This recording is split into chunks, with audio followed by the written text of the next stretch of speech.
from the mean streets of Essex, England, this is Whatcast.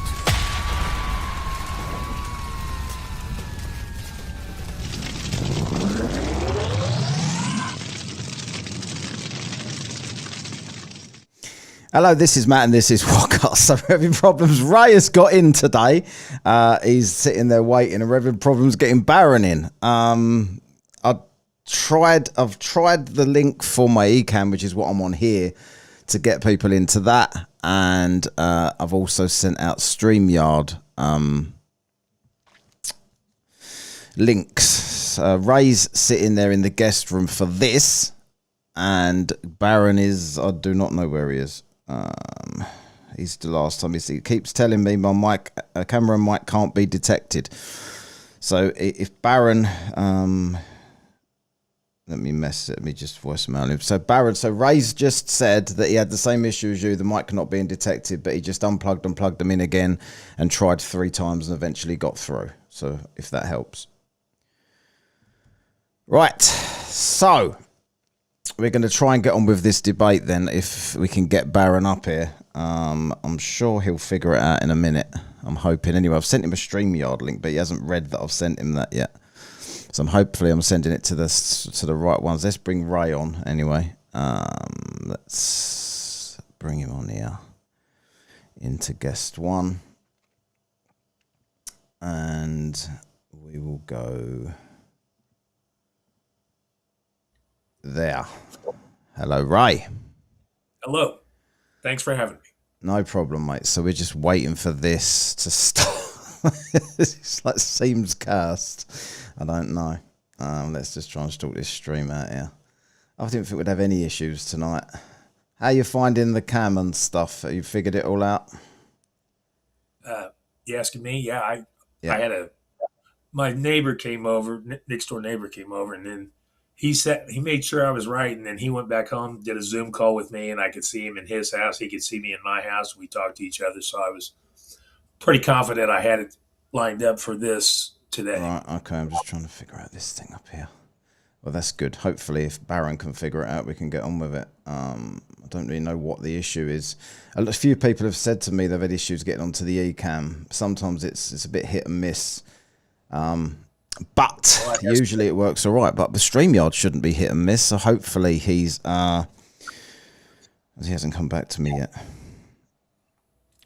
I don't know how else to get hold of him unless he looks at this. I wasn't sure you was in the show. CK was trying to call you earlier. Did you hear the phone? I heard the phone, but it only rang a couple times. I'm handicapped, so it takes me sometimes to get to the phone. I hit missed calls to try to call whoever tried to call me back, and she wasn't there. So, Ray, can you do me a favor? Like, Baron's now in StreamYard. Can you just check your email and click the StreamYard link and join that? And then we're all just in the same place.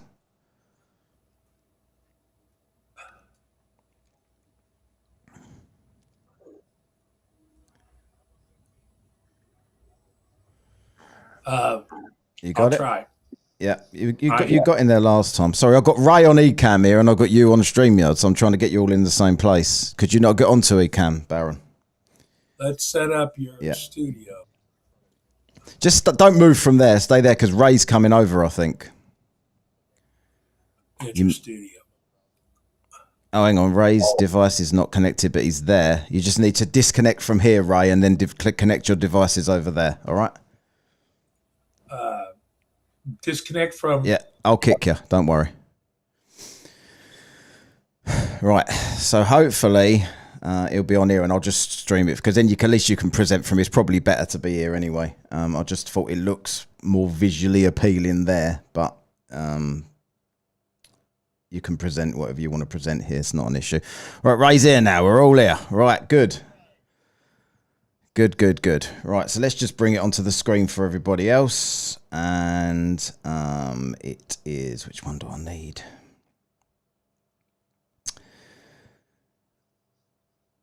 That one. Right there. So, just got to shrink it. Can you all hear me? Yes, I can hear you. Okay. Yeah, we all hear you. So I'm just going to bring this down. Right, so all good then. So I don't need to be on here twice. So I'll take this one, minimize me there, and make this a bit bigger. Right, we're all good. So we can present screens, do whatever we want to do now. Can everybody listening hear this? Yeah? I can hear you. Can everybody in the chat hear everybody okay? Testing 1 2 1 2. You know, today would be good.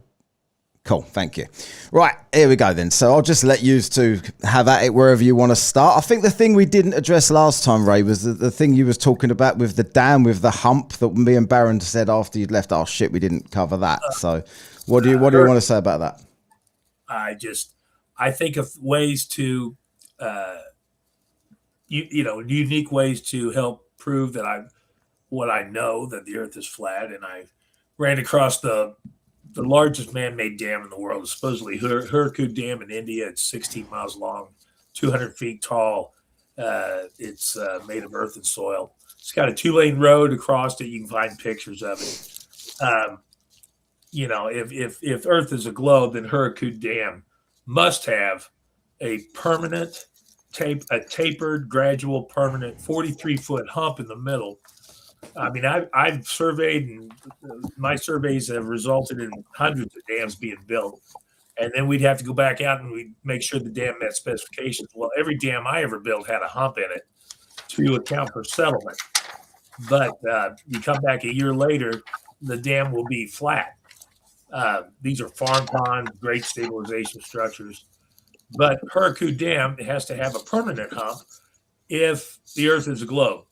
And it would have to have a permanent hump of 43 feet.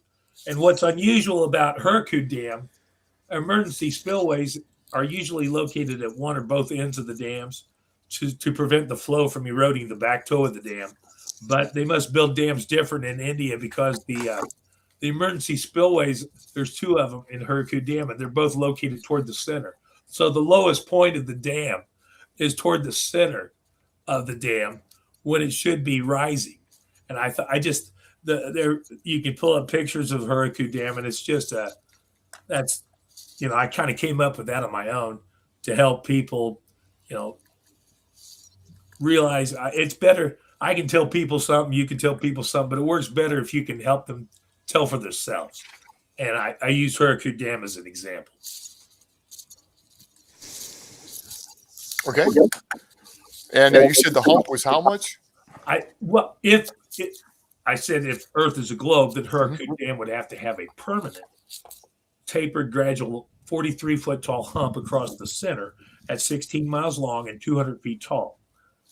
Like I said, all the dams I had that built from my surveys had humps in them, but those humps were temporary humps to account for settlement of the soil. If it's built with a scraper, we figured 5% settlement. If it's built with bulldozers, 10% settlement. And if it's built with an excavator or a backhoe, we figured for 15% settlement. And those figures usually rang true. So what was the hump again? The hump, a gradual. If Earth is a globe, then Hirakud Dam must have a permanent 43-foot tall high hump in the center. And when I say 43 feet, I mean, if you ran a survey across Hirakud Dam, from either end, whatever the elevation is where it meets natural ground. Right, just put a plane, just draw a plane. So that would be the long chord, correct, Ray? When you say chord, I'm not sure of your terminology, but if whatever the elevation is at either end, the middle would have to be 43 feet higher. And it's not. It would just have to be 43 feet higher. I'm just confused on how you got those numbers. So if you could help me out with that. Well, I went. I mean, just show me the geometry behind it. Is all I'm asking for. I think I went 8 inches per mile squared. Okay. And then I probably went 8 miles, half the distance. Okay. What does that come up to? Yeah. So drop from the tangent plane. The dam is 200 feet tall, so I mean, when they built it, it would have had, if they built it with bulldozers, which I'm sure they did, it would have had to have a 20-foot hump in the center just to figure for settlement. So I'm coming up with 26.5 feet from the chord to the top of the arc, and that's in surveying we call that the middle ordinate, and the equation for that, the formula for that is M equals R times 1 minus cosine. Okay, well, times 1/2 the delta angle. And so the delta angle is going to be the distance. So if you take the distance of your 16 miles, so I don't know if you can see, hopefully this isn't backwards for you guys. So this angle here, can you guys see that, or is it too blurry? Too bright. It's just a whiteout. It's just, no, I can't. I'm sorry. You can't see that. Nobody can see that. I can see the page, but I can't see. You can't see the. Yeah, that's too bad. Okay. Well, anyway. So the delta angle. So if you imagine, so like for instance, so here's your instrument at one side, right? Right. That creates a plumb line. So if you just draw a straight line going to the center of the earth, and then where the target is, that creates a plumb line, and just draw it straight down to that point. So now you have like a pie, right? Like a piece, like a wedge from a pie. That angle in between those two radii is the delta angle. And the way that you get that is you take the distance and you divide it by your average radius at that latitude, and put your calculator in radians, and then convert it to degrees. Now you're going to take that, divide it by 2, cosine that, subtract it from 1, and multiply it by that average radius, and I get 26.5 feet. Well, I use the 8 inches per mile square, and I got 43 feet. But I'm just trying to figure out like your reasoning behind why you did that. Reasoning behind, well, it's 16 miles. I went, if it was on a globe, it was on the coastline. You go 8 miles up, then 8 miles down. I know, but so the 8 inches times a mile square is measuring the drop from the tangent plane. So here's the curvature, right? You just extend a straight line out and you just drop it to the surface. So how's that going to tell you if the earth is humped or not? I'm just going off what I thought everybody agreed that 8 inches per mile square. We do, but you're conflating two different types of geometry here. So basically what I'm saying is you use the wrong math. I never had to figure for delta angles and anything. Like I said, all the dams that got built that I surveyed had humps in them, but they were temporary humps. The only difference we're talking is permanent hump versus temporary hump. But would you come up 26 feet, 43 feet, whatever?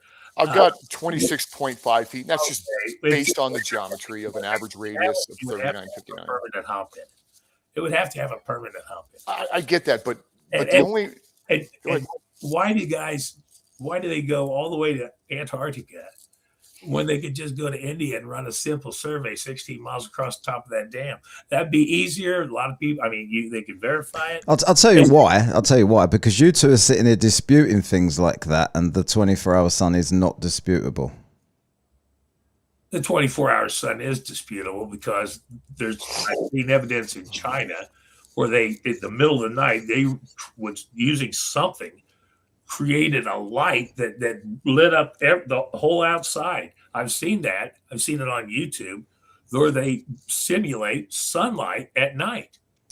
Well, with sunspots, and everyone else sending it from all over the world with a solar filter and watching the sunspots move exactly as they'd be expected to move. My question is, if Earth is a globe and it's just this given scientific fact, how come, why every time, they try to prove it, they get caught cheating. They get caught faking it. A guy named Jesse Kozlowski. I personally know Jesse. I talk to him pretty frequently. How did he cheat? Funny, you guys, no matter if you're on either what continent you're on, you all know each other. You're all working for the same outfit. You're what do you mean?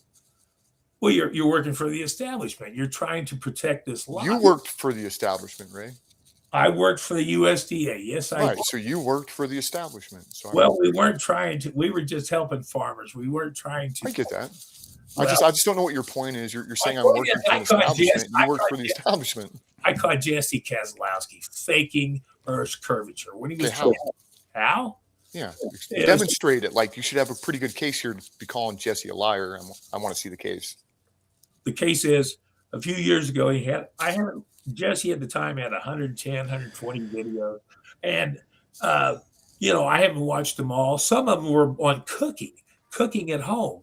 And I see his home. Jesse looks like he's a good guy who lives a modest life. There's nothing wrong with his house. It's a bungalow style house that looked like built back in the 50s or 60s. That's fine. Okay. But he takes an assistant and travels from New Jersey to Louisiana and tried to recreate the Bedford level experiment, which is a famous English experiment. He tried to recreate the Bedford level experiment on little tents of bayou in Louisiana. And I mean, how many guys that live like a modest life like Jesse can self-fund, paying an assistant, traveling from New Jersey all the way to Louisiana to recreate this experiment? He put it on YouTube. And I caught him. I sent him all the documentation. I sent him the topo maps. But what really nailed him was what he did. He there's this little tents of bayou. You think of bayou as just being flat and level. There were overpasses like every mile, and he hung lanterns that glowed at night off every overpass. And the distance between the lantern and the surface of the water was exactly the same. And he showed that it's exactly the same each one. And then he waited tonight and he leveled the scope and he called it the money shot. He goes, see there? And looking through a scope, level scope, every hanging lantern in succession went down. He goes, there's the curve of the earth. There you go. And that's bullshit. Because I went and found the Louisiana Fish and Wildlife State Report where they monitor every stream or creek or bayou in the state of Louisiana. And Little Tents was on this list. That was just one line on a long list. But they also monitor the discharge. And the discharge was measured in cubic feet per second. That was the unit of measure that they used. And Little Tents is on the list. And the key word is discharge. The hanging lanterns in succession that went down is not the curve of the earth. It's the grade of the bayou, of Little Tents of Bayou. And I nailed it. He can't deny it. Okay, what was the grade? I think it was 4 feet per mile, which is damn near level to the naked eye. And the discharge was low compared to the other streams and creeks that were listed on this list. It was a complete list of every water course in the state of Louisiana. And he doesn't deny it. He can't, or I'll go pull another Louisiana state report. So my question is, when you go to try to prove the curve of the earth, why do you always get caught faking it? I'm not sure. Hey, Louisiana Fish and Wildlife Report. Yeah, let's go over some of those numbers and talk about some of those. I don't have it in front of me. This was years ago. Okay. And I sent it to him, and he banned me from posting anymore on his channel. Right. Correct me if I'm wrong here. So are you sitting here saying that Barron is in on it and in on the deception and lying and making fake measurements? I'm not. All I'm saying is you guys know each other, living on different continents. I hardly know Barron. We've spoke 2 or 3 times. I've been interviewed by Mark Sargent twice. I did a debate with MC Toon, who went to that Antarctica thing, and that's the only people I know, and they're both MC Toon's a Glover, but I know Mark Sargent. I don't talk to him like. No, but my point is this, right? So you it sounds to me, I mean, you haven't said I'm wrong, that you don't believe that Barron's being genuine. You think that he's baking these numbers in to make it to deceive people. But yet, hold on. I'm talking Jesse Kozlowski for certain. Right, hold on. But Barron's, hold on, Ray. But Barron's offering to go over the numbers with you, and you just don't want to do that. So no, I just don't have the report. I had it. This was years ago. This was like in 2018, maybe 2017. This was years ago. Okay, Ray. So level by definition is no part higher than the other.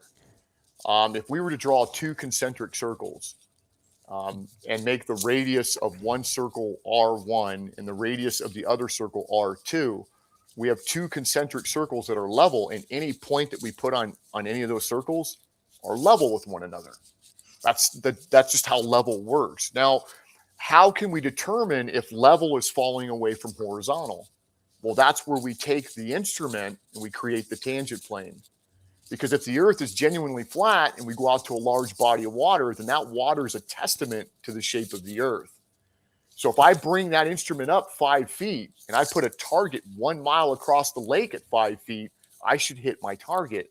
I shouldn't be over the target by 8 inches. That's how we're demonstrating. I think that's something that maybe Jesse was doing. I've never personally seen that observation that he's made. I'll talk to him a little bit about it. The Bedford level experiment must be conducted on impounded, still, non-flowing water.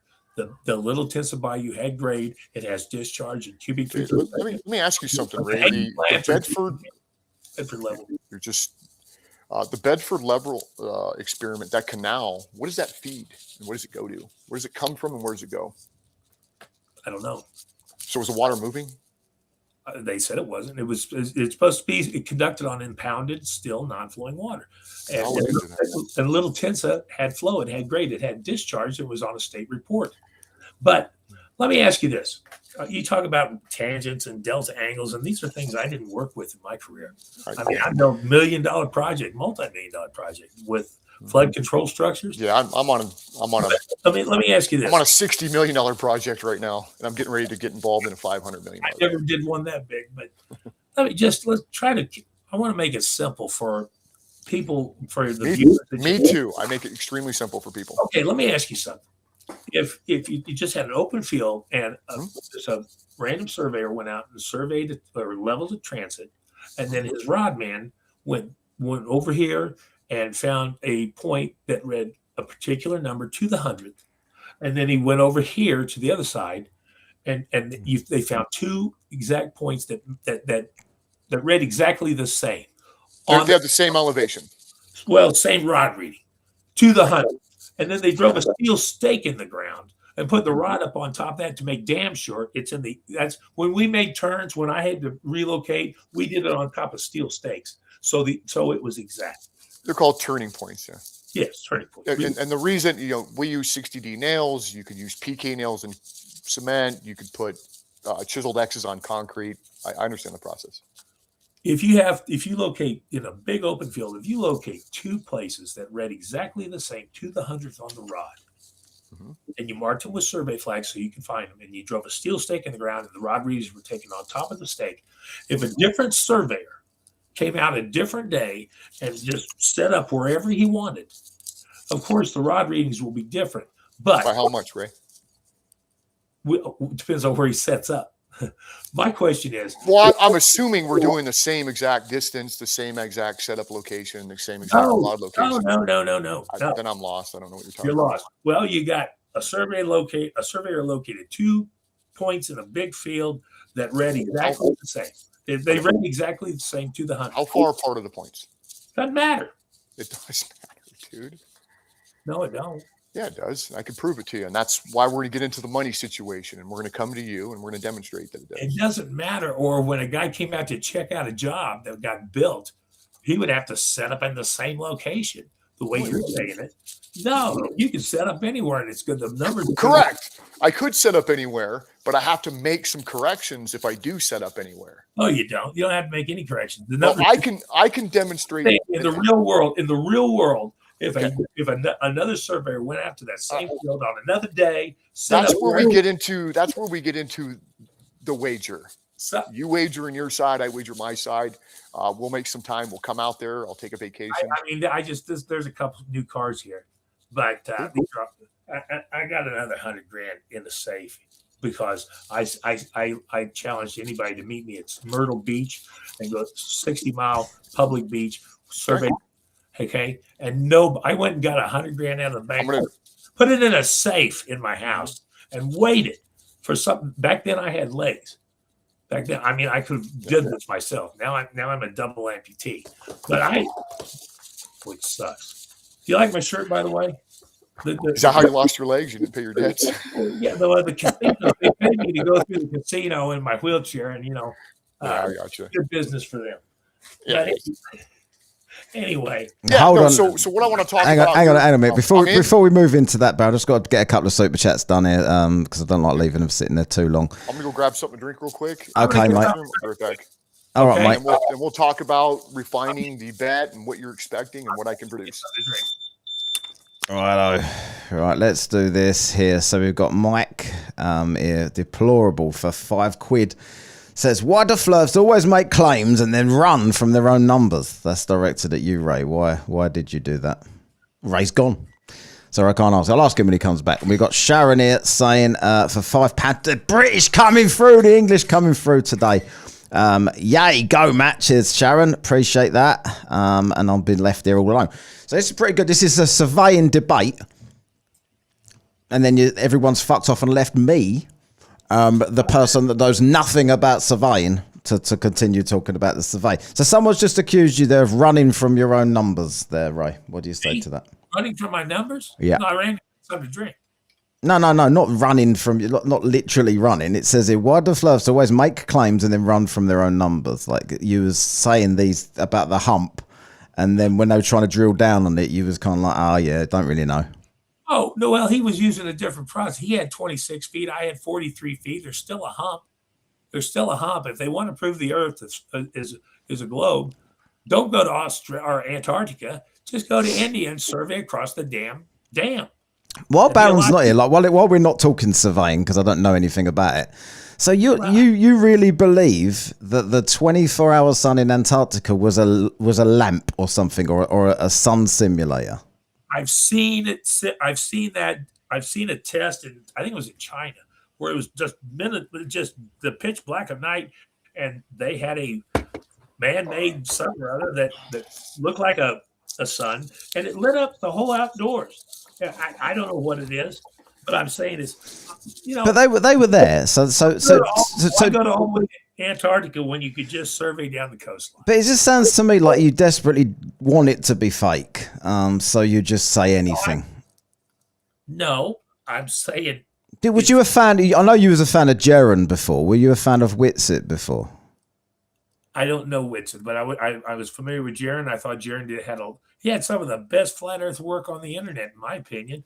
Not only that, he worked with Apollo, the fake moon landings. He did a lot of work on that.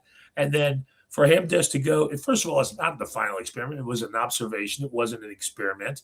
But the way Jaren switched after all the information that he had, I'm pretty sure that Jaren was leveraged. They made Jaren an offer he couldn't refuse. Jaren has just took a bog. I know Jaren pretty well, and Jaren has just took a bog standard job to try and pay his bills. If he'd been leveraged in some way or been paid off, he wouldn't be doing that, would he? I don't see how anybody could just flip on one trip. Because the way Jaren explains it is that he always believed the South was a lie. Right. So if the South's not a lie, then you've got to. He spent 6 months before he went trying to work out how there could be a 24-hour sun in Antarctica on any flat map. He looked at all of the Joseph Hanvey ones that he sent and all of this other stuff, and he just decided it's going to be, if it's a 24-hour sun and we test it properly and we watch it and we film it all day going round and we look at the sunspots and we make sure it's not a reflection, we make sure it is the actual sun and it goes round and it's seen in the south, more importantly than 24 hours. If it's seen in the south of Antarctica, there's no way that the sun goes that way on any flat map, right? It's supposed to go round in circles. I can't find a way that it is, but in my opinion... Why isn't that devastating evidence for you? Because I compare it with the New Zealand crash back in a long time ago. They did sightseeing flights over McMurdo Station, and I compare. They were there the time that the final experiment was there, and this crash. Right. They were there. It overlapped. They were there on some of the same days on a calendar year. And at first, I thought they were black and white photos. That's because that's the only time you see the 24-hour sun.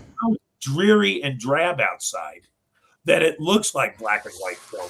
But you see the green and the blue insignia on the side, what's left of the fuselage. It's not black and white film. It's just that damn dreary. There's 2 workers on the work recovery of that plane crash that are disabled for life. They're post-traumatic stress. And here's MC Toon and Jaron out there in a goddamn blue windbreaker with no stocking cap, no gloves. Yeah, but they wasn't. We established last time they wasn't at McMurdo. Yeah, you're the first one that said this. And everyone that went, they went to Union Glacier. Like this is just look it up. They didn't ever say they were going to. Anyway, I've got. Wait a minute, Ray. We'll get back into this in a sec. But let me just say this quickly. Hell, it was 96 degrees in Kansas City a couple days. Let me just say this to you. If they went down to Antarctica and the sun did what the flat Earth said it would do, and I said, actually, I think someone had a laser in the sky pretending that was the sun, you would rightfully laugh at me and call me a dickhead for saying that. You would say, are you kidding? The sun did this and you can't accept it. I'm just saying, why do they have to go to Antarctica when you can just go survey across Hurricane Dam in India? Right. Or just survey down the coastline. Okay, I've just got this. Back around 2017, the Discovery Channel, which was an educational cable channel, and supposedly the smartest person on earth, Dr. Stephen Hawking, narrated it. They did a 1-hour program on the 2 girls got in a helicopter and flew 6 miles across the lake, and then they descended outside. Yeah, and that was fake, and Jaron still calls that out to this day as being fake, and that shit like that is definitely not good. It's definitely not good. It was fake. There's no dispute. There's no disputing that was fake. Well, let me just read a few. Why do they fake it? If it's such a certainty, why do they fake? I caught Jesse. Tell me how they faked the 24-hour sun in Antarctica. Like I said, I've seen something similar demonstrated in China. I don't know what. How can there be a 24-hour sun in China? Like what are you talking about? They just demonstrated sunlight at night. It was a bunch of people, Chinese people, and everybody went, woo, woo, look at it. It just lit up the whole night sky. Well, the ghosts turned up. Something similar to that. Well, let me say one thing. You talk about false advertising. You talk about chicken shit hypocrites. These behavior panelists, these body language experts, they say, we take requests. Who would you like for us to analyze? Challenge us. Okay, I respond accordingly. I do what they say, and they ban me because I asked them I said, analyze Dr. Stephen Hawking, smartest person before he passed away. Yeah, he was probably on Epstein Island, to be fair. Right, let's. There is. He's a monotone speaking through a voice synthesis, and they banned him. You wanted to challenge. I don't know. He was quite a good. I think he had a sexy voice myself. Right, we got an IC spin here. Says has been a member for 6 months. Says, Baron, has Ray ever seen your Lake Pleasant observation? I don't know. Have you ever seen? I saw something where he had to climb up. There was a USGS benchmark on top of a rock mound or something. It was awkward. He had to climb out to get to it. I saw that video. Right, okay. We got let's do another couple of super chats here, then we'll get into your little wager here. We've got Billionaire Jim here, Jim Daniels. You two waving all your cash around. Billionaire Jim wipes his ass with that amount of money. Right, so we've got pictures taken from the Earth, from space back in the 60s, from USA and Soviet Union trumps your maths. That says Billionaire Jim.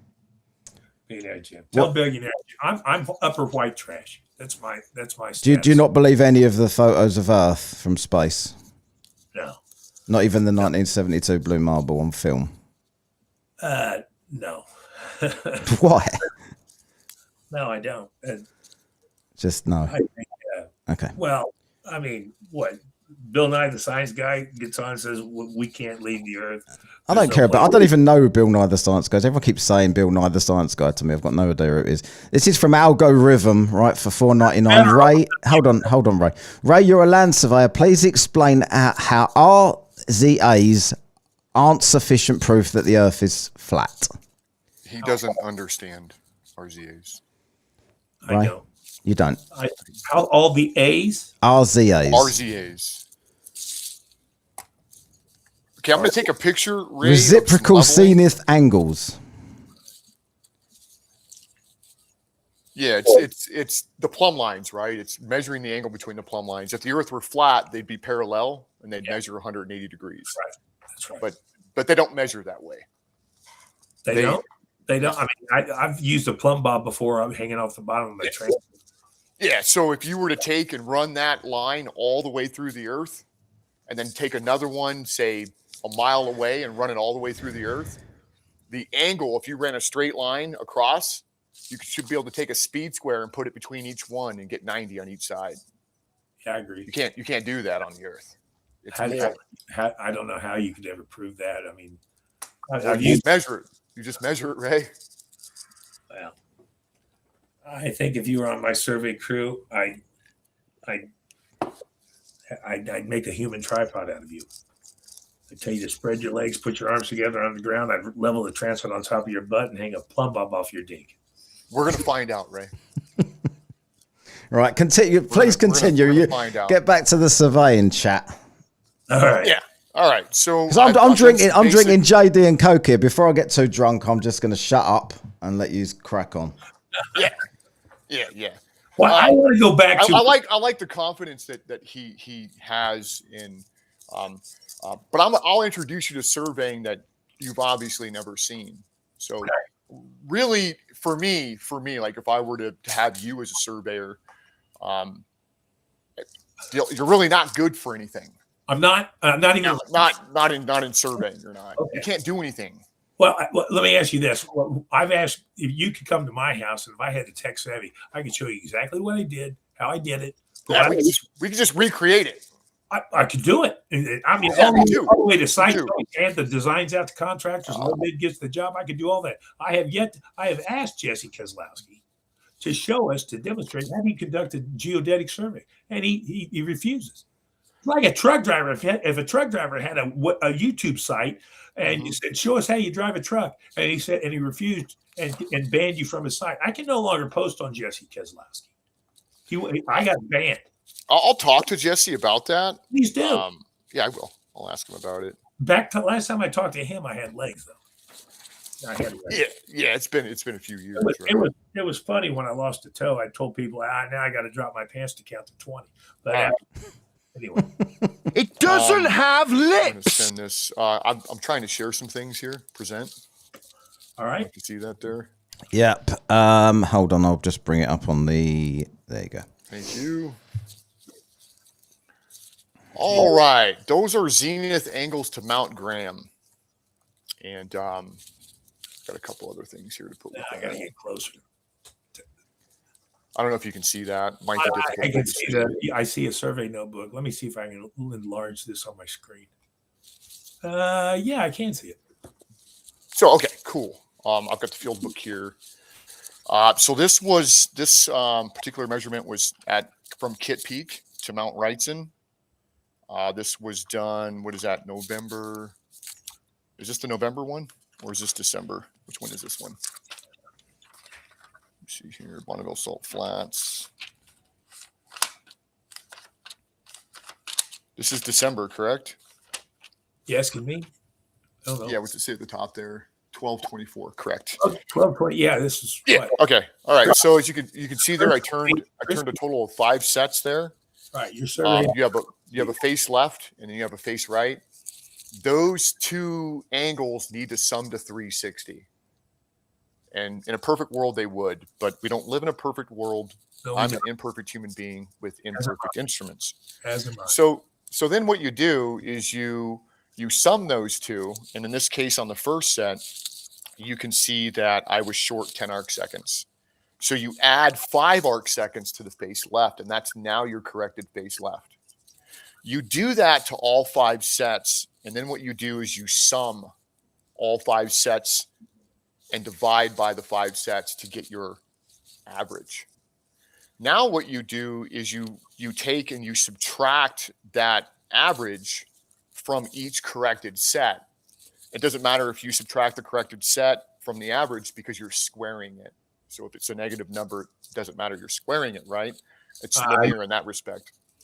So as you can see on set 1, there's my residual or my R, my V in that particular Gaussian curve of statistical propagation. Gaussian curve. Yeah.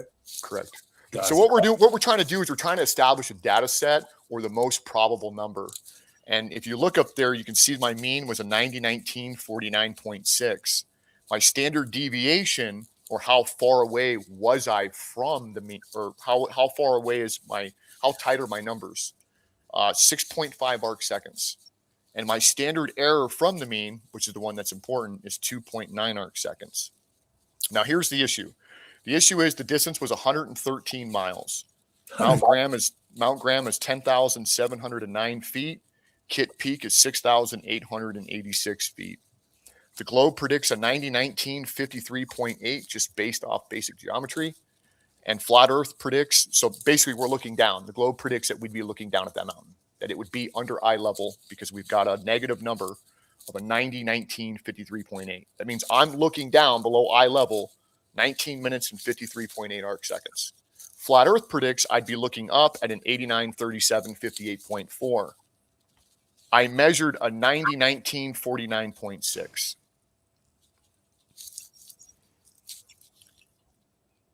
That's pretty devastating. I measured 7,265 feet of drop on a flat Earth. And to make matters worse, I did it again. I did it in November. I did it in December. I've been out there several times doing this. I've been doing this from cap to cap. And here, I'll show you that cap. I want you to show me where the elevation on the cap is. These are surveying principles that I never used, and I worked 27. Can you bring up that cap there? What cast, please? What do you want me to do?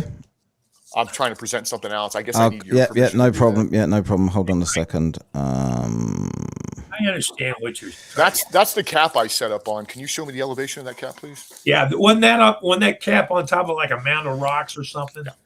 Yeah. Yeah, I'm just trying to recap from last week. I didn't have this information last week, but you were saying that all these caps have elevation stamped on them. And so I have a cap right here. The United States do have elevation above sea level on every one of them. Well, we were looking at one right here. So just point out what the elevation is so I can. I can't see it. Correct. I don't either, but I'm telling you. And every cap that I set up on does not have an elevation. That's it. That's in Europe.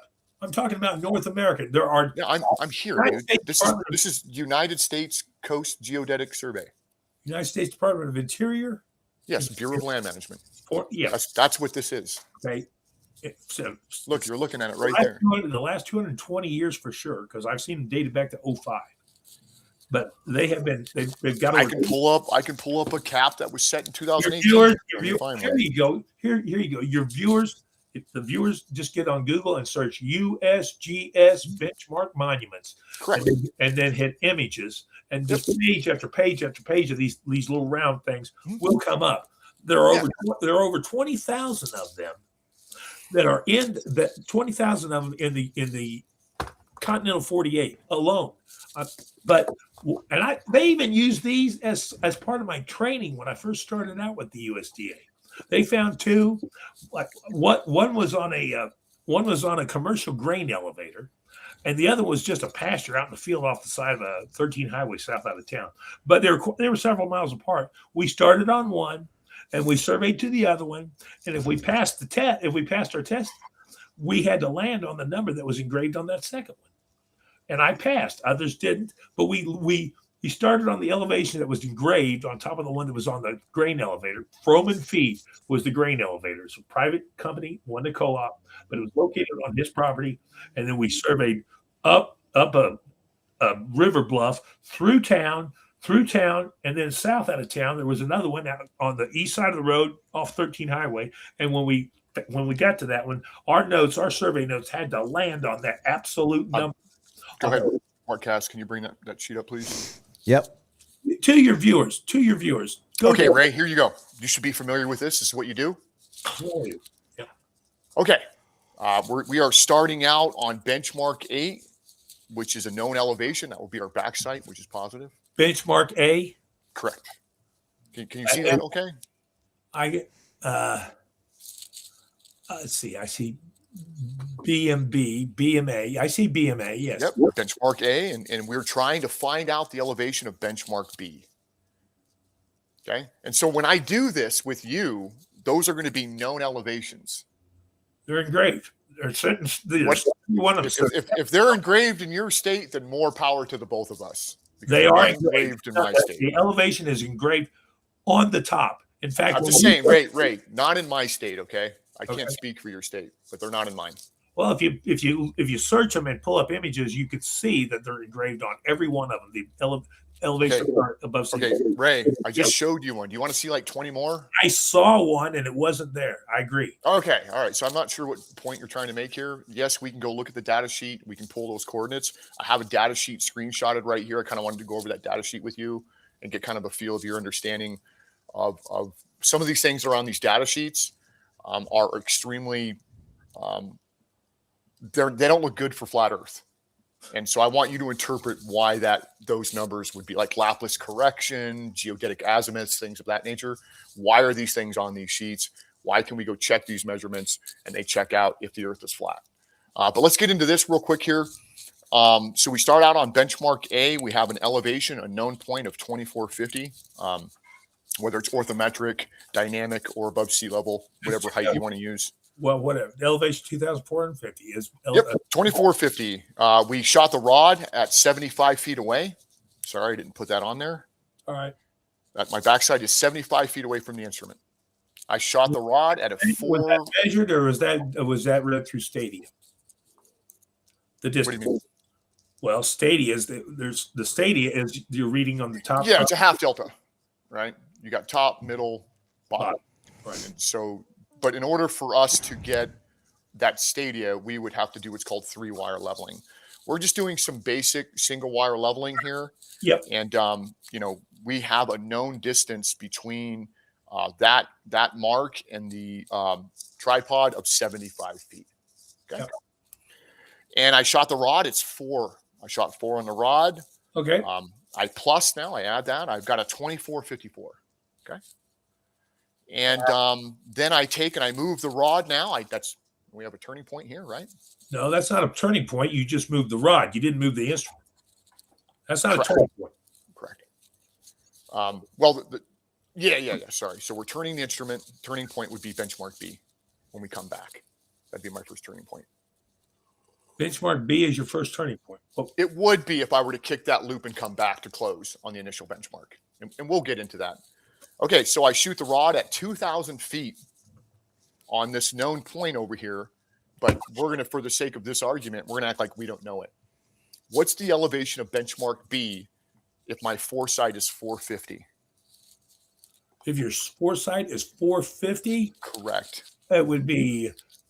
So we'll take the 2454, right? 2,500 or 2,450 minus 4. You are 2454, and what was your foresight again?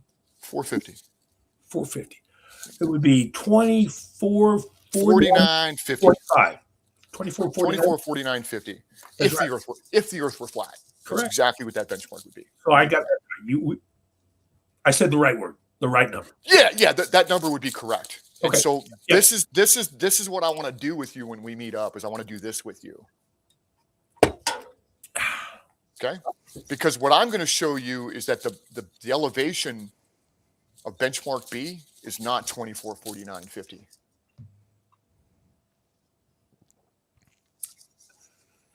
Wait a minute. You did a foresight.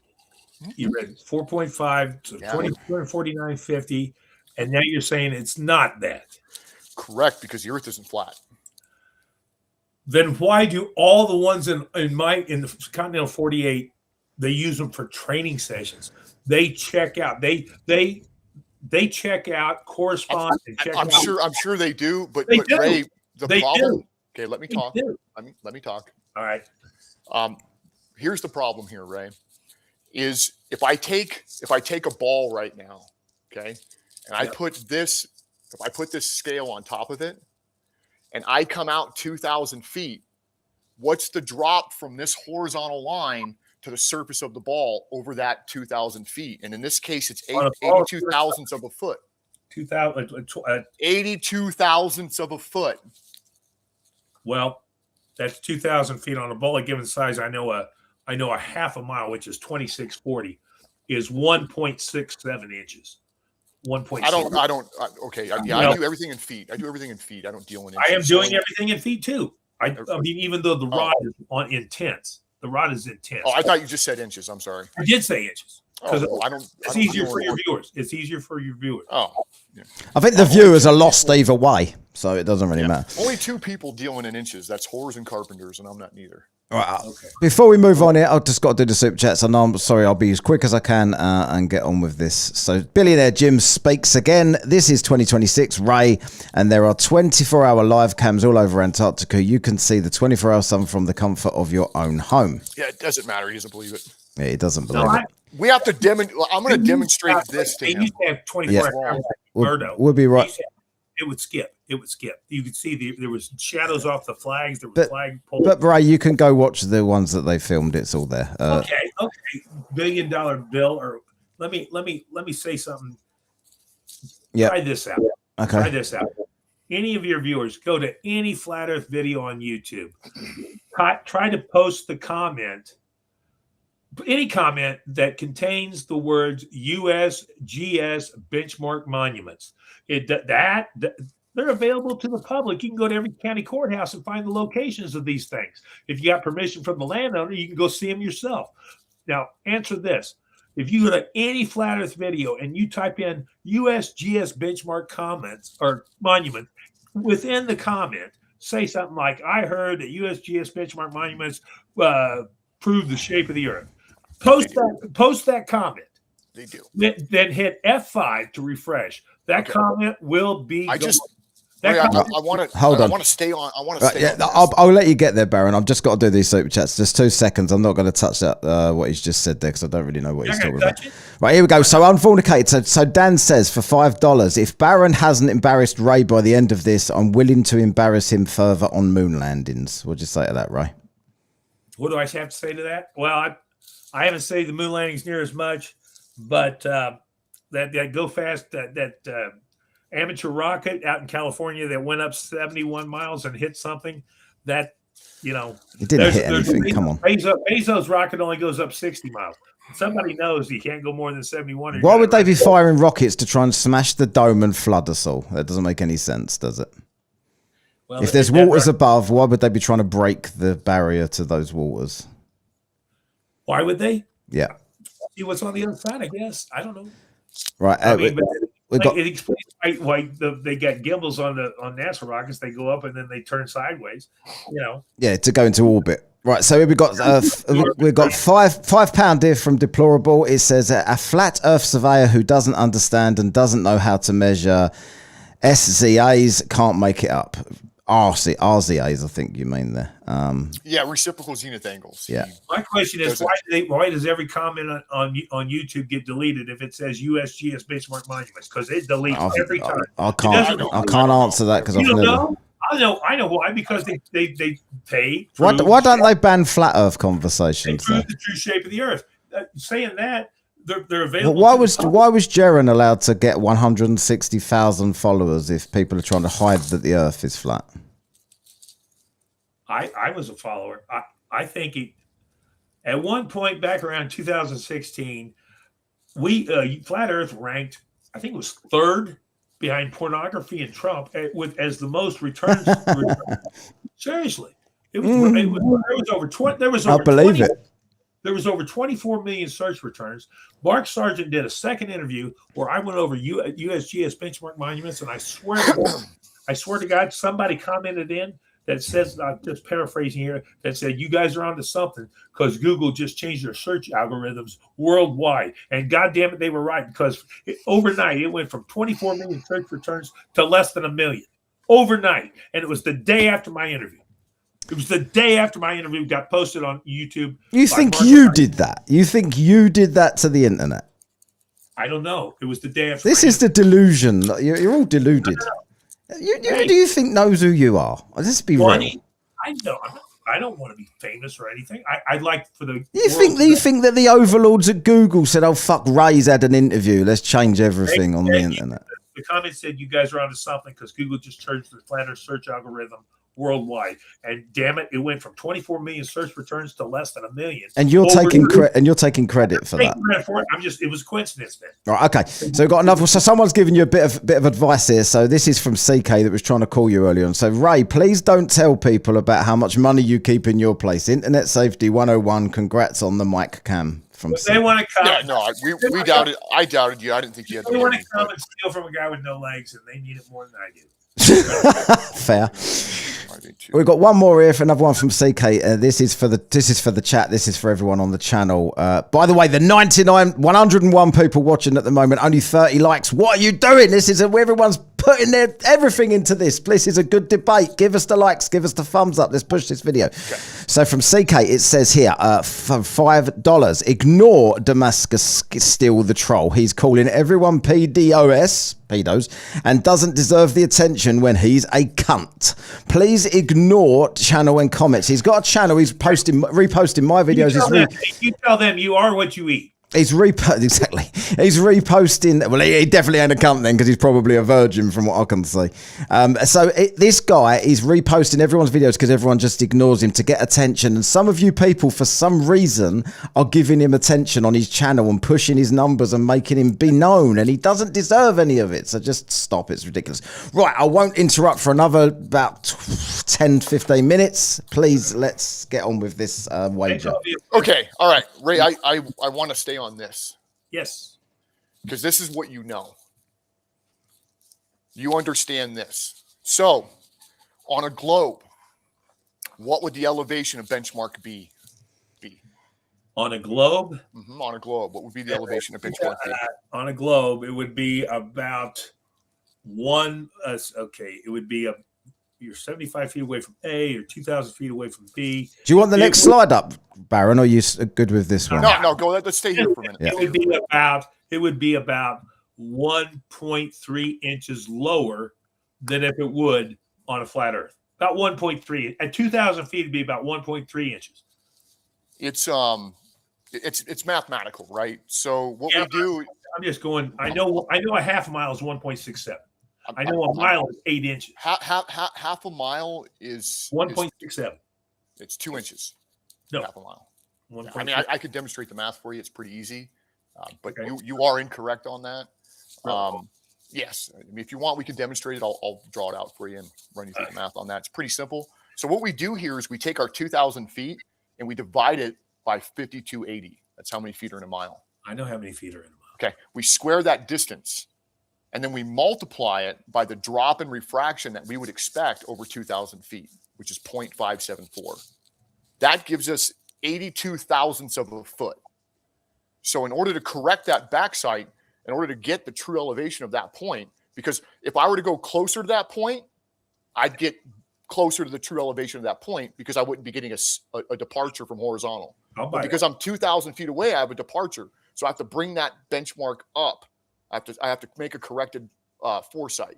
So my corrected foresight is not 450, it's 4.418, which makes the elevation of benchmark B 2449.582.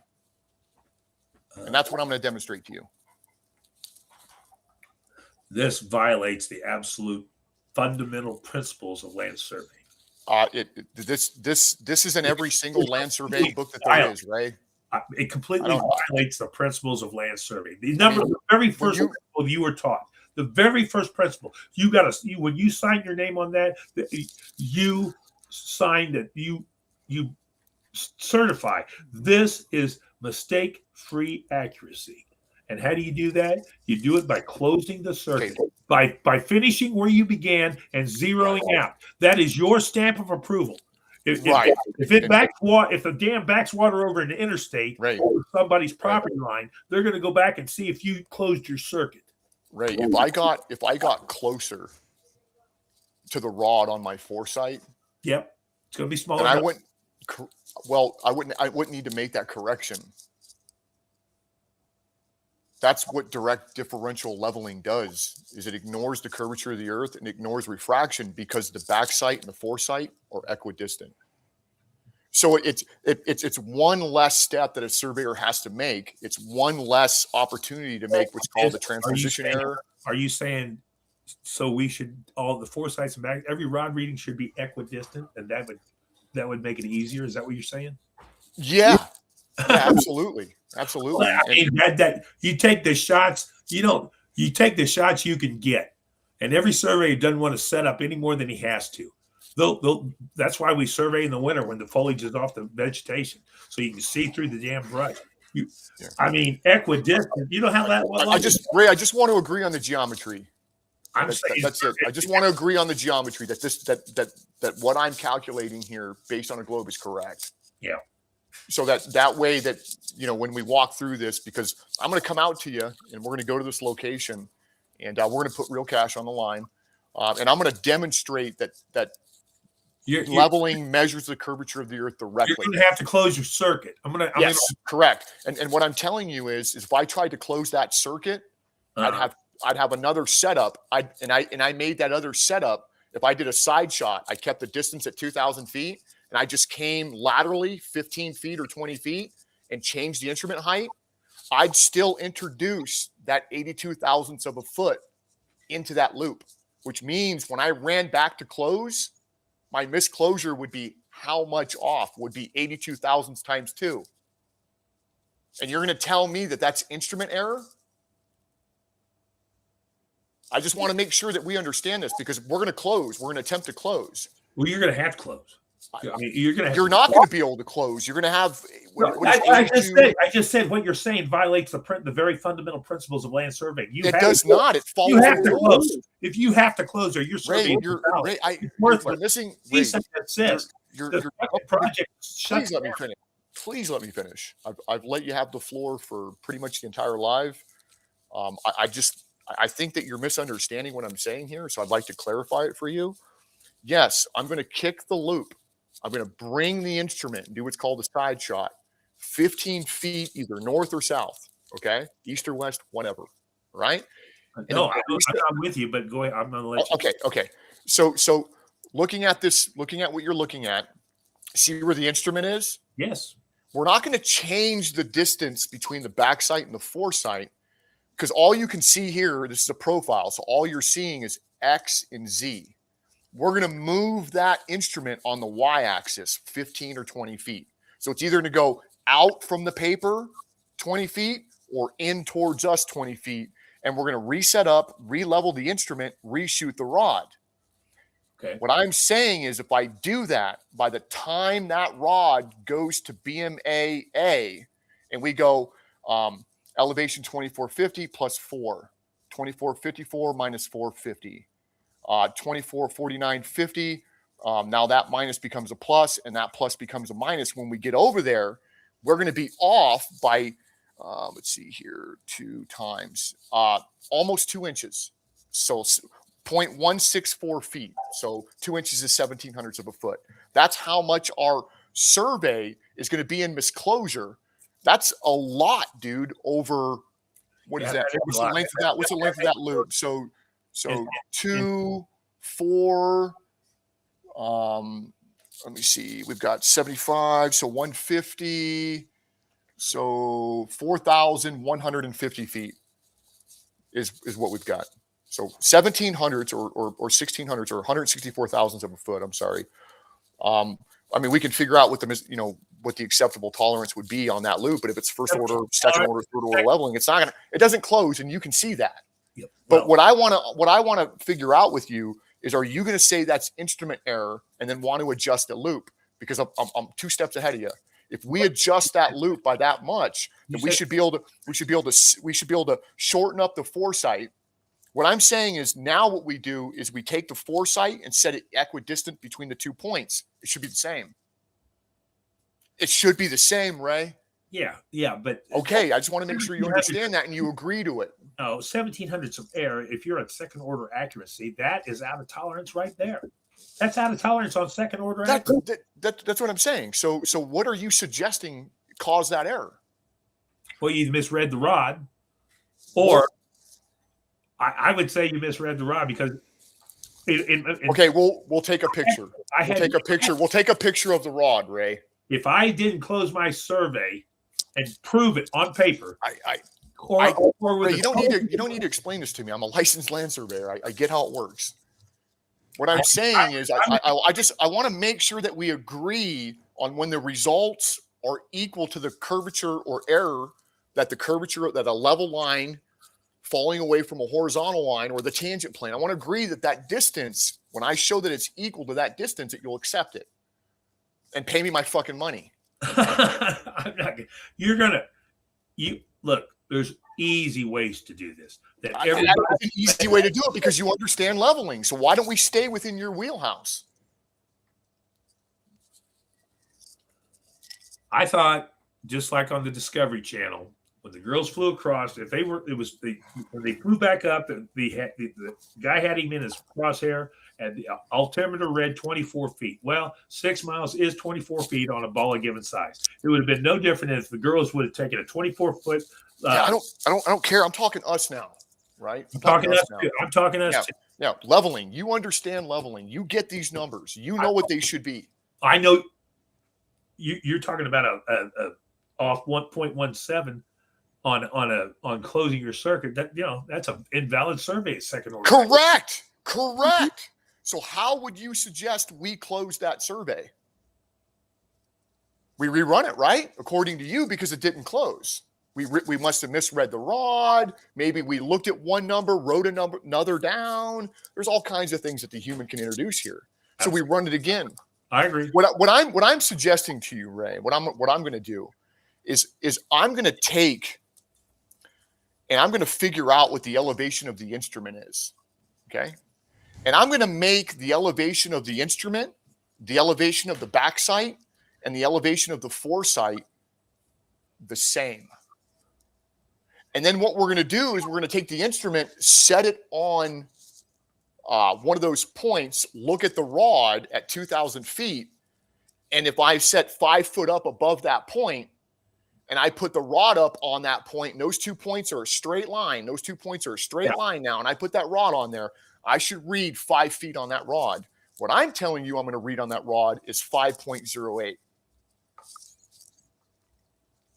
Because the earth is falling away from that line.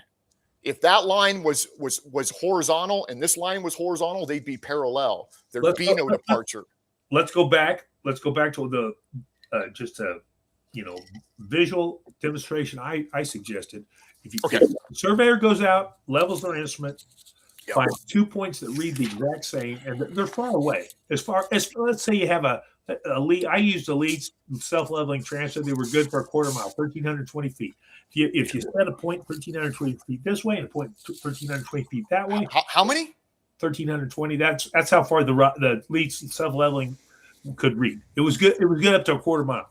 But whatever the leads. Okay, 1,320. 1,320. Okay. And you find 2 points that read exactly the same number to the 100. Okay, you mark them with survey flags, and then you send some other surveyor out there the following day, let them set up wherever they want. Though in the real world, those 2 points will still read the exact same number to the 100. It'll be a different number, but they'll be the same number. Yeah. Okay. That's impossible on a globe. Not if you're accounting for the drop from the tangent plane. That's what I'm showing you here. I don't know what tangent. I mean, I just don't. Okay, that line that's going to the foresight and the backside, that's the tangent plane. Imagine, like I said, imagine a ball, imagine a circle, and you just take a line and you draw it like this right here. I hold this to it. Yeah. Okay, see this? Yeah. This is the tangent plane. All I did is I brought it up 5 feet or whatever my eye height is, and we got that when I shot the backside. My backside told me that the tangent plane is 4 feet high. So I bring that benchmark up. I turn 180 degrees. Whatever I shoot on the rod, I drop down. The difference between those is my difference in elevation between those 2 points. Right. It should be pretty straightforward on a flat earth. But what you're telling me, we're dealing with 2 points that are exact same. We found 2 points on Earth that dude. read the same.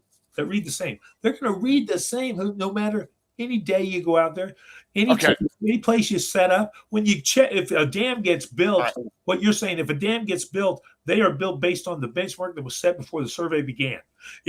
What you're saying, if you go out to check, the contractor calls, you got it done, you go out to check to make sure he's built to meet specs. If you set up someplace else on your globe, your elevations are wrong. It's going to be totally.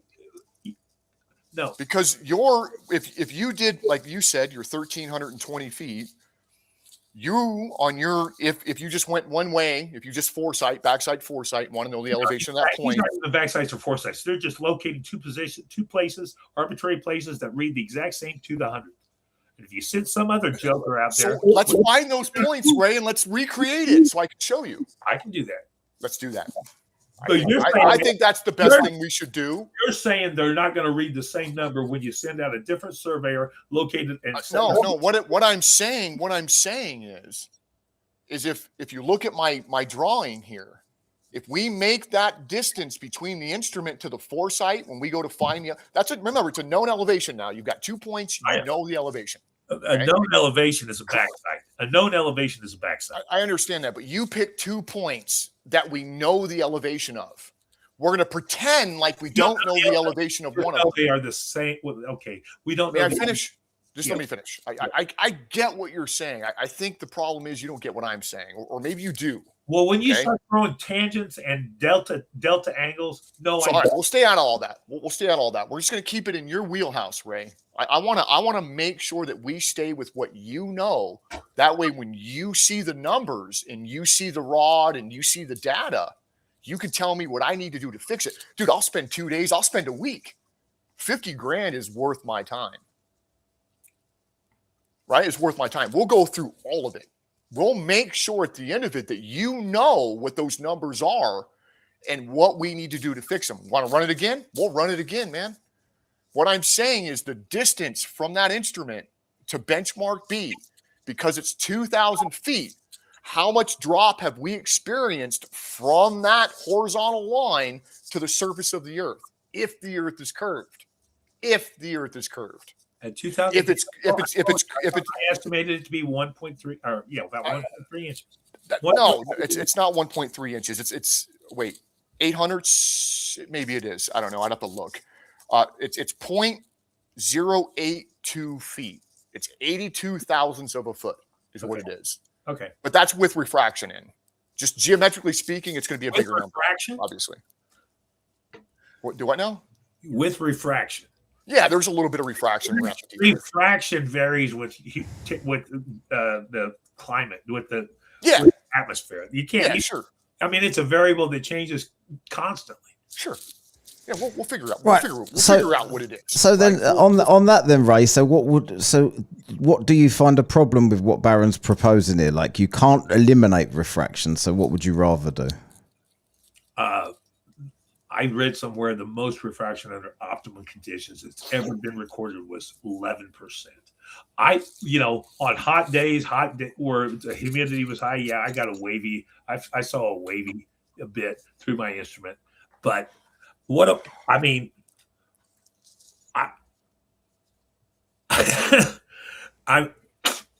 in 2024, TopCon came out with their greatest laser level. They say it's reliable up to 3,600 feet. A laser level?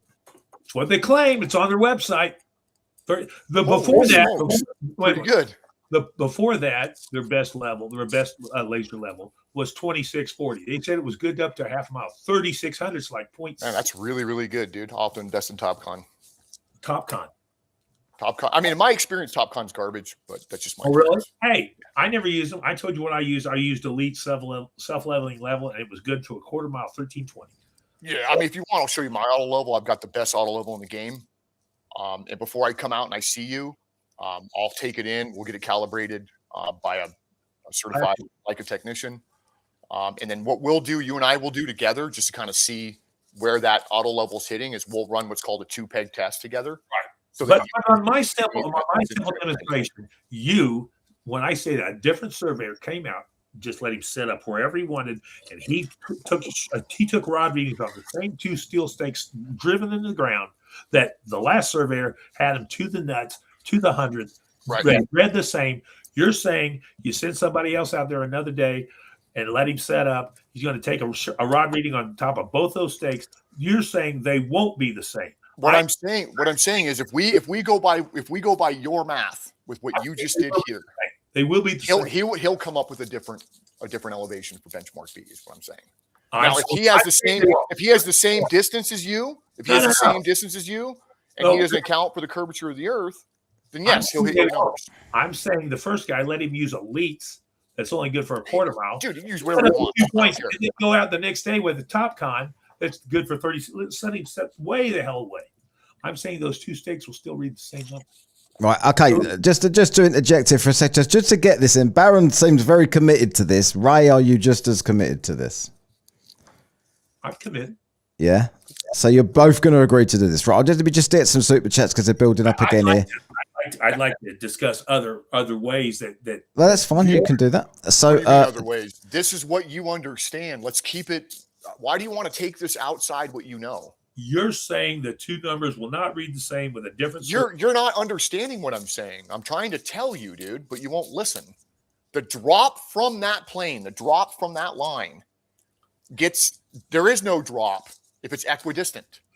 If you shorten the backside up and you shorten the foreside up, then yes, you'll get an accurate reading on benchmark B. And what I'm telling you is we'll do that. So first we'll take the instrument, we'll put it 2,000 feet away.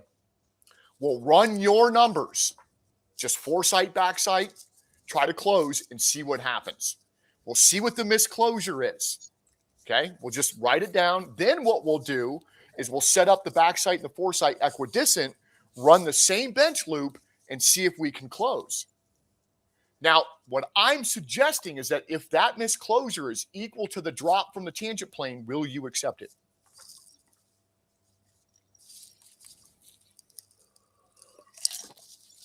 Do you see where this is going? Equidistant on a globe, when the equidistance, they'll read the same because they cancel out. They cancel out. They cancel out. Correct.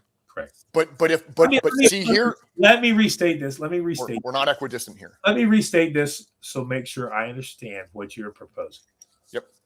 Okay. Let's say we're on the beach on the coastline. All right. We set up an instrument with an eye height of 5.0 because when I surveyed, that was my eye height. No, my eye height was 5.8. But let's set up my an eye height of 5.0, equidistant. We're going to go a half mile down the beach this way and a half mile down the beach that way. On a globe of given size, they cancel each other out. If you've got an eye height of 5.0, both these shots will read 5.167, 5 feet 1 inch and 67 hundredths of an inch. They cancel out. They cancel out. So hold on a second here. I'm confused. You're using 2 different units of measurement for me in the same package. You said you were doing inches, so I'm doing inches. No, I'm using feet. The rod is set up on tenths of a foot. Yeah, tenths, hundredths, and feet. That's what I'm doing. So I don't know. I mean, I could figure the math out on it. It's not that big of a deal, but I just talk in feet. But you're missing the point. If you say equidistant, you set up the instrument with an eye height of 5.0. If you go a half mile this way, half mile that way, they're both going to cancel out, and they'll both read somewhere like 5 feet 1 inch and 67 hundredths. If the ground is perfectly flat and level between those 2 points. We're on the beach where the wave comes in and darkens the tan, a darker tan from the water. Just start there. All right. Okay. So how do you suggest us getting good turning points? Right, hold on. Let's hash this out in a minute. People are super chatting in, supporting the channel, supporting the conversation. So I'm going to read some of these out, and then I'll be 1 minute, and we'll get straight back to this. So this is from Deplorable. So he said there, to prove Ray wrong, I commented on Matt's Sovereign Citizen video as Ray claimed, and it's still there. And he did. And what you told him to write, he's put it, and it is still there. It hasn't been deleted. Right. he's literally written, what cars just to prove Ray wrong, USGS benchmark monuments prove the shape of the earth. And it's literally still there. It deletes it every time I try to post it. Is that on a flat earth video? I posted it on a flat earth video. I think that's a sovereign citizen. It's all on the same thing. Yeah. Put it on a flat earth video. It doesn't matter. You can do that. So next one then from JD here. This is no matter what Baron does or says, he will never get any money from Ray. What do you say to that, Ray?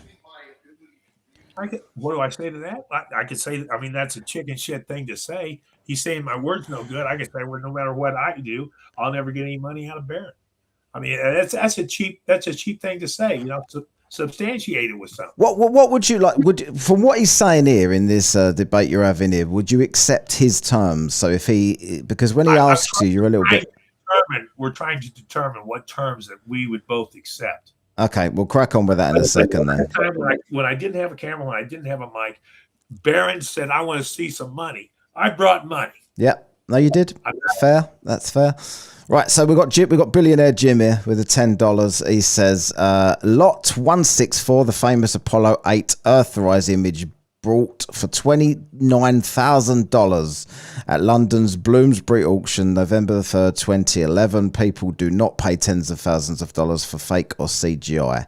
Good grief, man. So do you think that's a CGI that someone's paid 30 grand for? What's that? Sorry. That's right. Ray? I had to re-up here. The Earthrise picture, do you think that's CGI?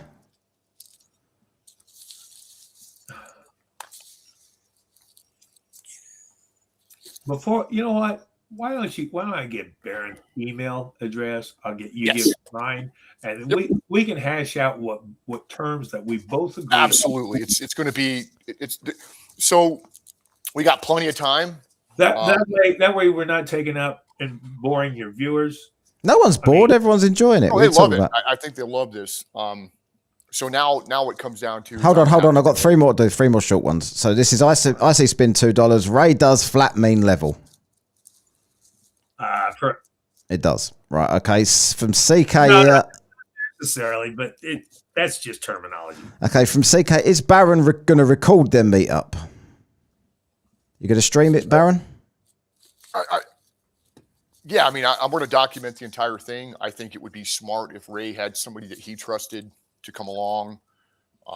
Yeah. I'd have to get one of my ex-coworkers. I'm retired. I've been retired since 2008. I've been retired almost 20 years. I think it'd be great if it was live streamed, because then it's like a real time. I'm going to be bringing somebody to help me. So we'll all get. I'll do you a deal, Baron. If you give me 30 grand, I'm in. Right. Where were you in 16 when I had legs and I said, meet me at Myrtle Beach and we'll survey the coastline? Where the hell were you there? What year? 2000. No, it was not 16. It was 2018. It was my second Mark Sargent interview. I said where was I working? I was working. I'm just saying, in 2018, you could look it up. I said set a date to meet. Let's meet at Myrtle Beach. It's the longest continuous public beach in the United States, and we'll survey 60 miles down the coastline. We'll rent a couple of ATVs. If it drops 2,300 feet, I'll give you 100 grand. If it doesn't deviate, high tide versus low tide. Can you bring up my next slide? And nobody took me up on it. No, I went and got the money out of the bank, put a safe in my goddamn house. I was ready, and nobody came. All right, hold on a minute. Just one more here. He's just said so. Mike Gurney has come back and said I've just posted again on a flat earth video and it's still there, and it is. So he's put the same thing that you said gets deleted, and it's on a flat earth video and it's still there. But maybe it'll get deleted later on. I don't know. But let's do this next one. Okay. All right. So this is what I'm proposing, because to run a survey with what you're talking about for 60 miles can take a month. Better way to do it. I came up with a way that anybody can find out the shape of the earth from wherever they're located. Okay, let's hear it. You want to hear it? All right, here it is. And I tried to keep it as simple as possible. I kept it within a foot. Said drive 2 steel. Why did you go off the camera? I can't see Baron. I'm here. Okay. I've run this by a mathematician. I've run it by a couple surveyors, and they both said it's legit. I am trying to help people realize what the hell they live on before they die. Okay. All right. Go ahead. All right. Here, Draw it out. just get a leads like I used when I would work for the government. Drive 2 steel stakes in the ground exactly 1,320 feet apart, a quarter mile apart. So we know the level can read it. Drive 2 steel stakes a quarter mile apart. Level your instrument. Take a rod reading on one of the two. Where is the instrument? Is it halfway in between these two? It doesn't matter where it's at. It does matter. It does not. Okay, fine. Okay. So I'm gonna. Then can I pick where the instrument goes in? How about? Can you pick the instrument? Yeah. Can I pick the location of the instrument then? If it doesn't matter, then I should be allowed to pick the location of the instrument. Correct? Can I finish the? Yeah. Go ahead. All right. Assign one of the 2 steel stakes, elevation 100.00. Set up an instrument and read the top of one of the 2 stakes. That'll give you your height of instrument. Correct. Okay. Now go to the other stake and take a rod reading on top of that stake. Mm-hmm. That'll give you the elevation of that stake. Right. You'll minus out what you read on the rod. And that gives you the elevation. Correct. Then you pick up your instrument and you move it over closer to the other stake. You reshoot the unknown elevation, then you close back on the original point. That's your new height of instrument. Okay. Repeat this process back and forth 24 times. On your final trip back, you will be coming back to the stake you started on. If you kept your nose accurately and you read everything to the 100, if the Earth is flat, you will close your circuit on elevation 100.00. If the Earth is a globe, you will close your circuit on elevation 99.0. I can't going back 24 times on a quarter mile. We'll keep it at even numbers, 100 or 99. Allow for some error. If you close on 100.05 or 99.95, that's flat. If you close on 99.05 or 98.95, that's round. That's a globe. And that I will match any number. Okay. I will match any amount. That's what we'll do. That's what we'll do. But any amount of money. That's fine. We'll run that. That's because you understand it and it sounds like you're pretty confident about it. So and I like that. So I want you to be confident. Well, so but here's what we have to do, and this is what you need to understand. Okay, it's very important that you understand this. It does matter where the instrument is. If we're living on a globe, it does. Correct. Thank you. So we agree on that. So what I'm suggesting is what we'll do is I'll pick where the instrument goes. So what I'm going to do is I'm going to set the instrument up on the first steel stake, shoot over the 1,320 feet to the other 5R rebars, generally what we use. We use rebar. We're going to put the rod on that. And then we're going to shoot that number. And then what we're going to do is we're going to leave the rod there, right? And we're just going to move the instrument laterally 15 or 20 feet, reshoot the rod, move the rod over back to the beginning point, shoot that rod, and then run through the math and see if we land back up on 100. I don't know why you have to go back and get off that, go this way or that way. I don't see. Because you're trying to close a loop. Wait a minute. All right, Ray. Okay, let's run through this process here real quick. Okay, so bring back up the other image, Morecast, please. Which one? Leveling. The one with the instrument, the leveling. Which one? The first one you shared, or? The one right before this one. Oh, okay. Thank you. Okay. First, we have one instrument set up here. Just one. We haven't closed on anything. Right now, all we're trying to do is determine the elevation of benchmark B. We have a back sight. That's on a known elevation. Yep. That gets added to the elevation. We're bringing the elevation up. That tells us the height of the eye. You're with me on that? Yes. Turn the instrument over to the foresight. We read the rod, and whatever we read, we subtract from the back sight plus the beginning elevation. That's what the elevation that should tell us the unknown elevation of the point of benchmark B. Correct. But it's suspect right now until we attempt to close. Now what we do is we move the instrument and we reset up. That foresight now becomes turning point number 1 or a back sight. Foresight becomes a back sight. Recalculate your HI. Correct. Okay, just want to make sure that we agree on all that. I agree. What I'm saying is that the misclosure that we're going to experience is going to be equal to 8 inches times the mile squared. Oh, really? Yes. In my world, if I set that instrument up on the first piece of rebar and we go 1,320 feet, I can predict right now what it will be. In my world, if I misclose and I give it and I design it on a misclosed survey, I'm fired. I get that. Fired. I don't know about fired, but you do it twice, fired. I don't know. I don't know how it goes and wherever you're at, but here the way that it works, if it goes on record of survey, you call that surveyor and he has the opportunity to fix that mistake, that blunder, that bust, whatever it may be, or you just fix it in the field. It's generally kind of the olive branch that we extend to others.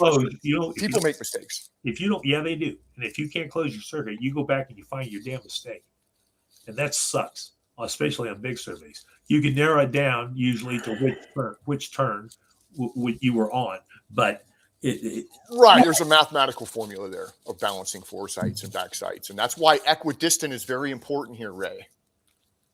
That's the importance. I think you need to understand that, and this is why it's stated in these survey books to stay equidistant. Then you can balance them out, but these survey books, they talk about what I'm telling you here, and they teach it. And when you go to get your degree, your bachelor's degree in geomatics and surveying or engineering or whatever, you go out and you do labs. You demonstrate that you understand these things because you're going to encounter it in the real world. These survey books you referred to, they say this is a precision type of industry. It is very technical. The damn survey books say, and I quote, on smaller surveys, 250 square kilometers or less, 250 square kilometers is 100 square miles. On smaller surveys, 100. We neglect the curvature of the earth, right? That's right. Okay. That's 66.7 vertical feet of air. No, you're wrong. You're wrong. You're absolutely wrong. Do you want to put your $100,000 on that? You can do it on paper. Are you sure? Are you sure you want to put your $100,000 on that? 100 square miles. Because I'll go get what's in my sock drawer right now. 10 miles by 10 miles. It's 10 miles by 10 miles. Okay, but are you sure you're correct? Well, if you understand that right? No, I just know. Let's get wild with this, baby. Let's get wild with it.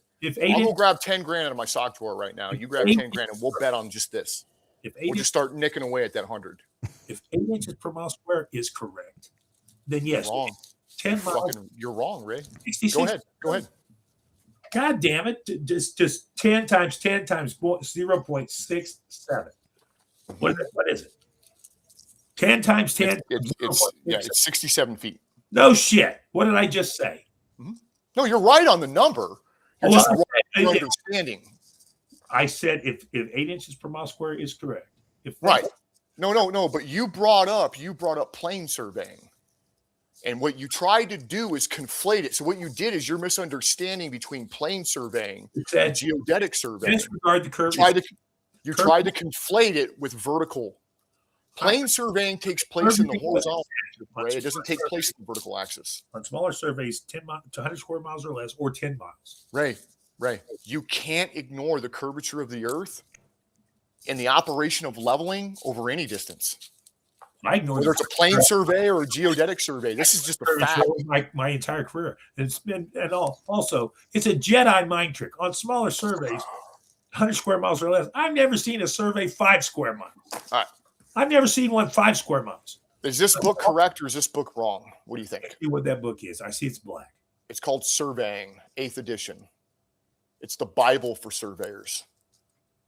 The one I don't know. I'm not familiar with that book. Okay, let's just go read. Let's just see. I can demonstrate my position here. Before I do, I quoted that accurately, verbatim. On smaller surveys, 250 square kilometers or less, curvature of the earth. They neglect the curvature of the earth. And correct. It should be. You are right on that. You are right on that. But the thing is, Ray, is you're confusing two different directions. One is a horizontal direction. It's a horizontal angle projected onto a horizontal plane. The other is a vertical direction. See, what you thought in your mind when they said that was they were talking about the vertical direction. No, I thought they were talking about the vertical direction. The square 67 feet takes place in the vertical direction, Ray. It takes place up and down like this. Vertical feet. Okay. Right? 7.6. The neglecting the curvature of the earth takes place if I were to take a horizontal angle this way. Yeah. And project it out. What's the difference between what the earth would curve over that distance and just a horizontal plane over that distance? 66.7 feet. No, it's not. It's 2/100 of a foot. 2/100 of a foot. Correct. You want to fucking see the math, dude, or what? You want me to draw it out for you geometrically and draw a fucking ellipsoid and then draw a chord through it and then get the delta angle and then figure out the distance and all?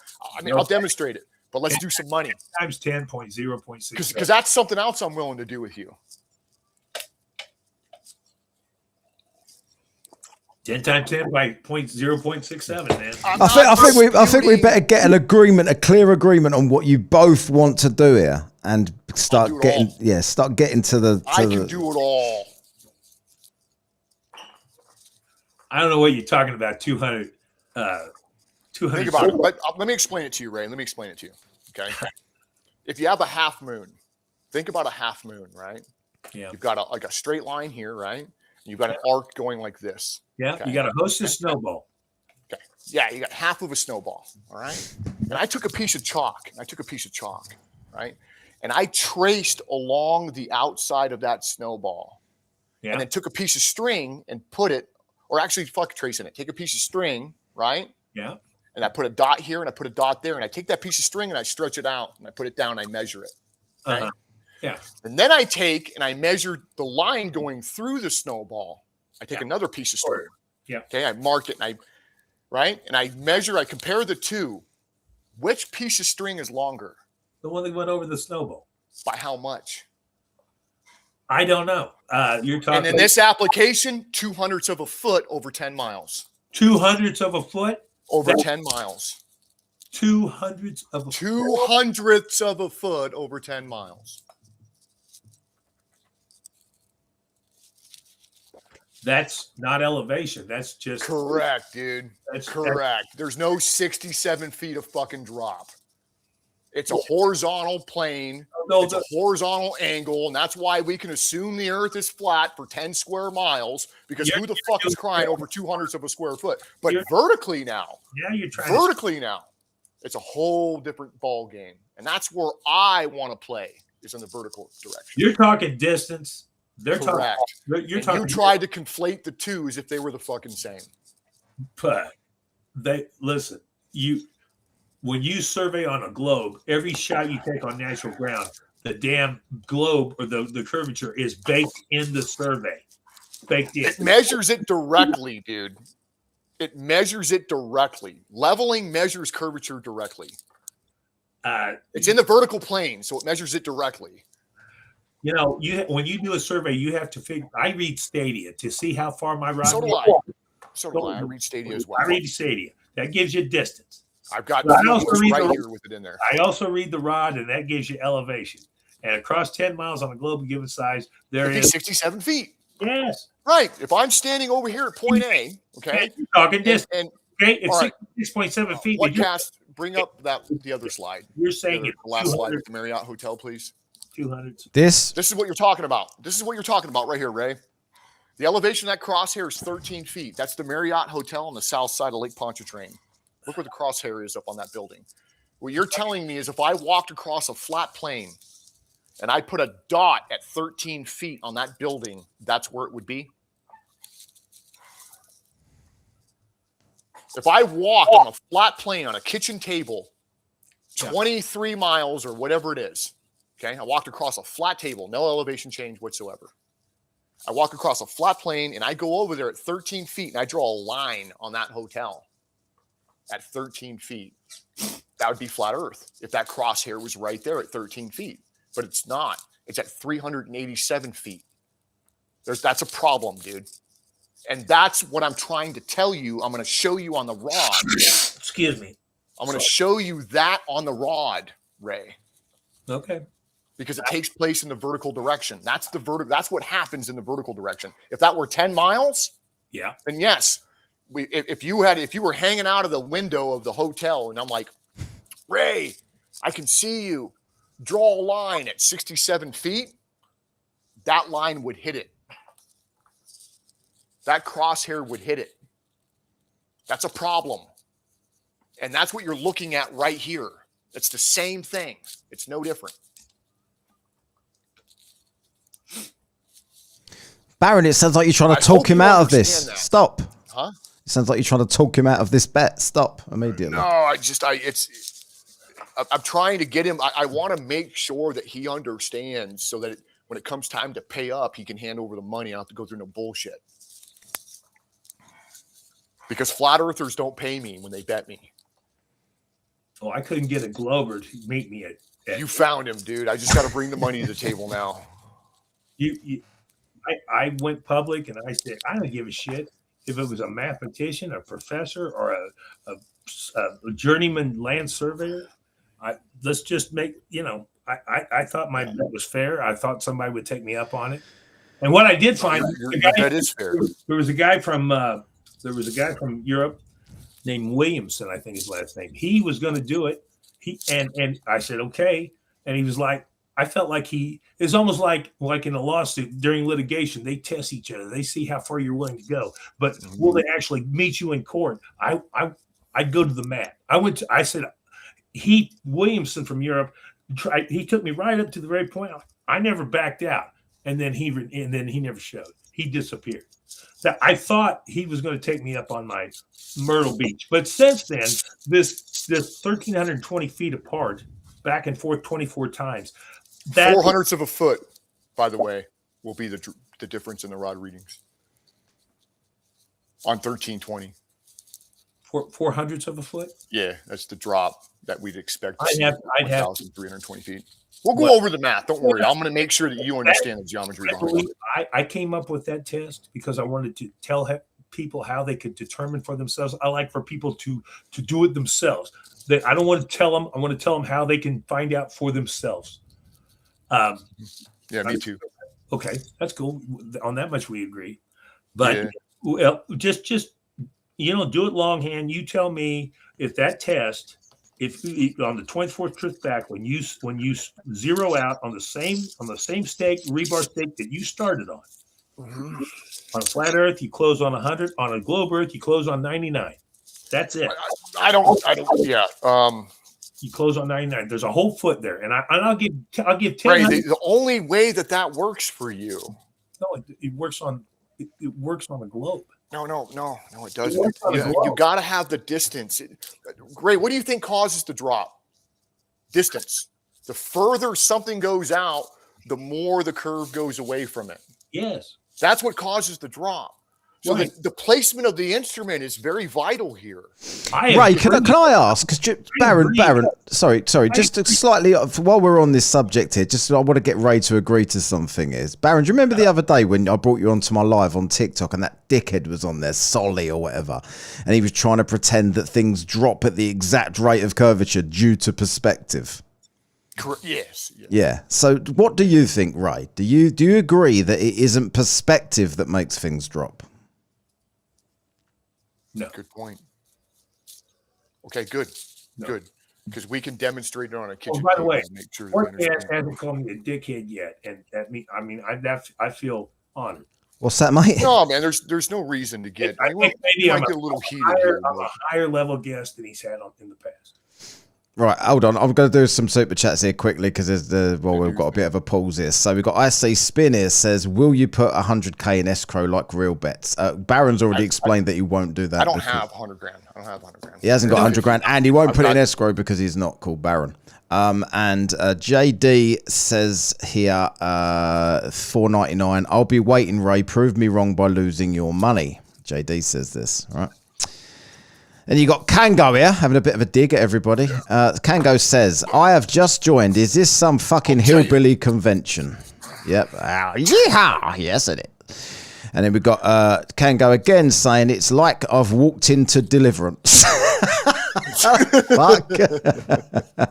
Dueling banjo. Hey, just think, man. You wake up every day, you don't look like me. So that's what I'm going for yourself. You know? Can go always for the funny super chats. Right.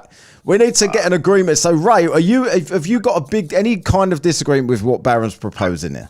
Is it I have when he talks about tangent lines and zenith angles. I don't understand. We're going to stay. Look. We're going to stay out of zenith angles.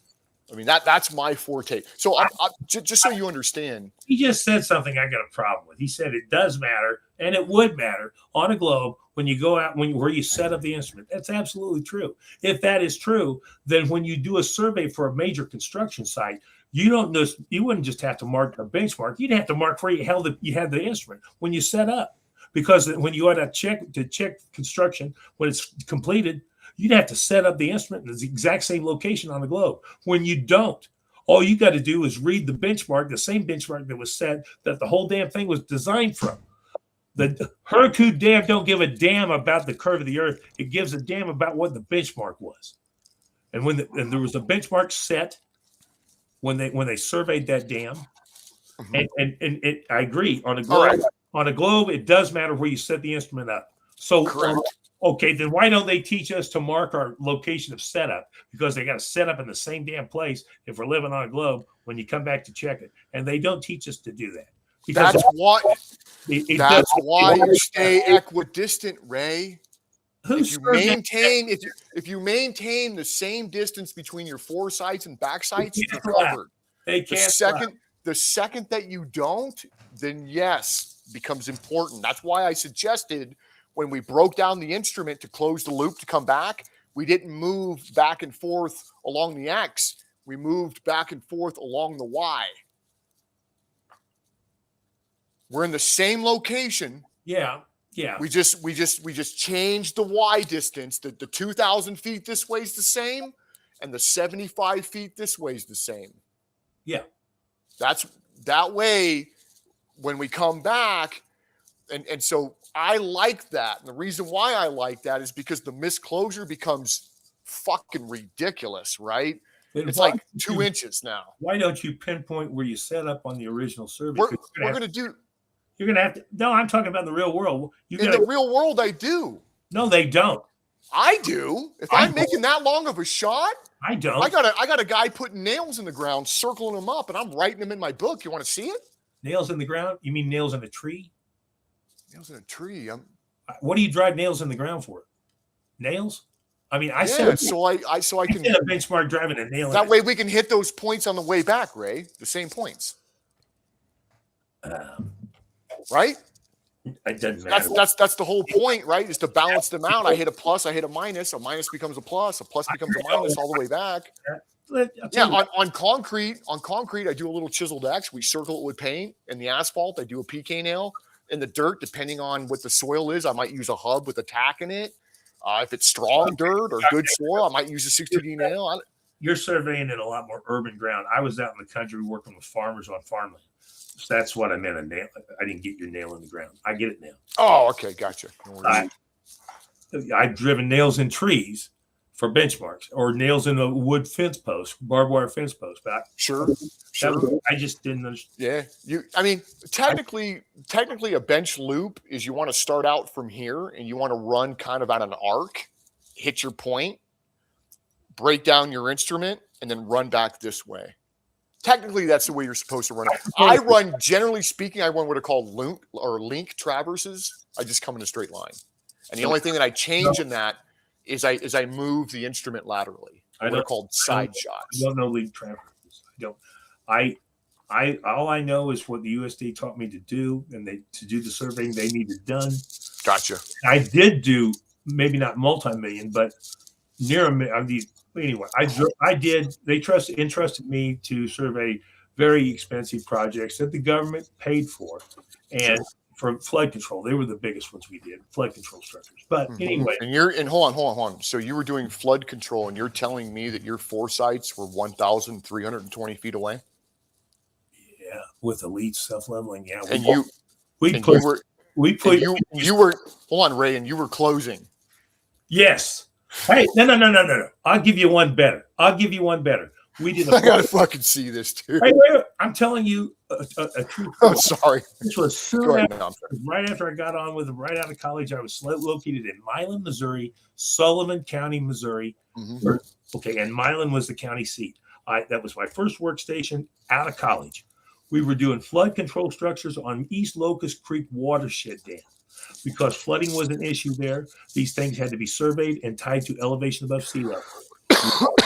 One dam that was proposed was the closest benchmark was over 3 miles away on Joe Farmer. We began our survey on top of that benchmark, and we took the number that was engraved on top of the benchmark. They had to be tied to elevation above sea level. We started our survey there on top of that benchmark. We surveyed across Joe Farmer's fields, out Joe Farmer's gate, down a gravel road 3 miles, in Joe Rancher's gate, across Joe Rancher's fields to the proposed center line of this dam. We surveyed the dam, and then we surveyed where the water would go, temporary and permanent pool elevations. And these were flood control structures, so the principal spillways were really low. They were ugly. They always looked like they were about a third full because they were designed to store up water real high and then let it out slowly through a small pipe. They weren't built. 1,320 feet, right? Yes, we take shots at 1320 with elite level. That's what they were. And how many shots do you think you took in one of your surveys? I'm saying in one loop. In one loop. Loop around where? The pool area? I don't fucking know. One of your flood control fucking survey on this farmer, and we went down a gravel road 3 miles into this farmer. We surveyed the dam. We surveyed all right, I'll figure it out. 2 miles around where the water was going to go, temporary and permanent water. So that's 3 miles there, 3 miles back, plus another couple miles doing the pool area. That's about 8 miles of surveying. Did we come back and close our circuit? You goddamn right we did. We had to. We closed within a tenth, and that's impossible on the globe. So it's 3 miles one way or total?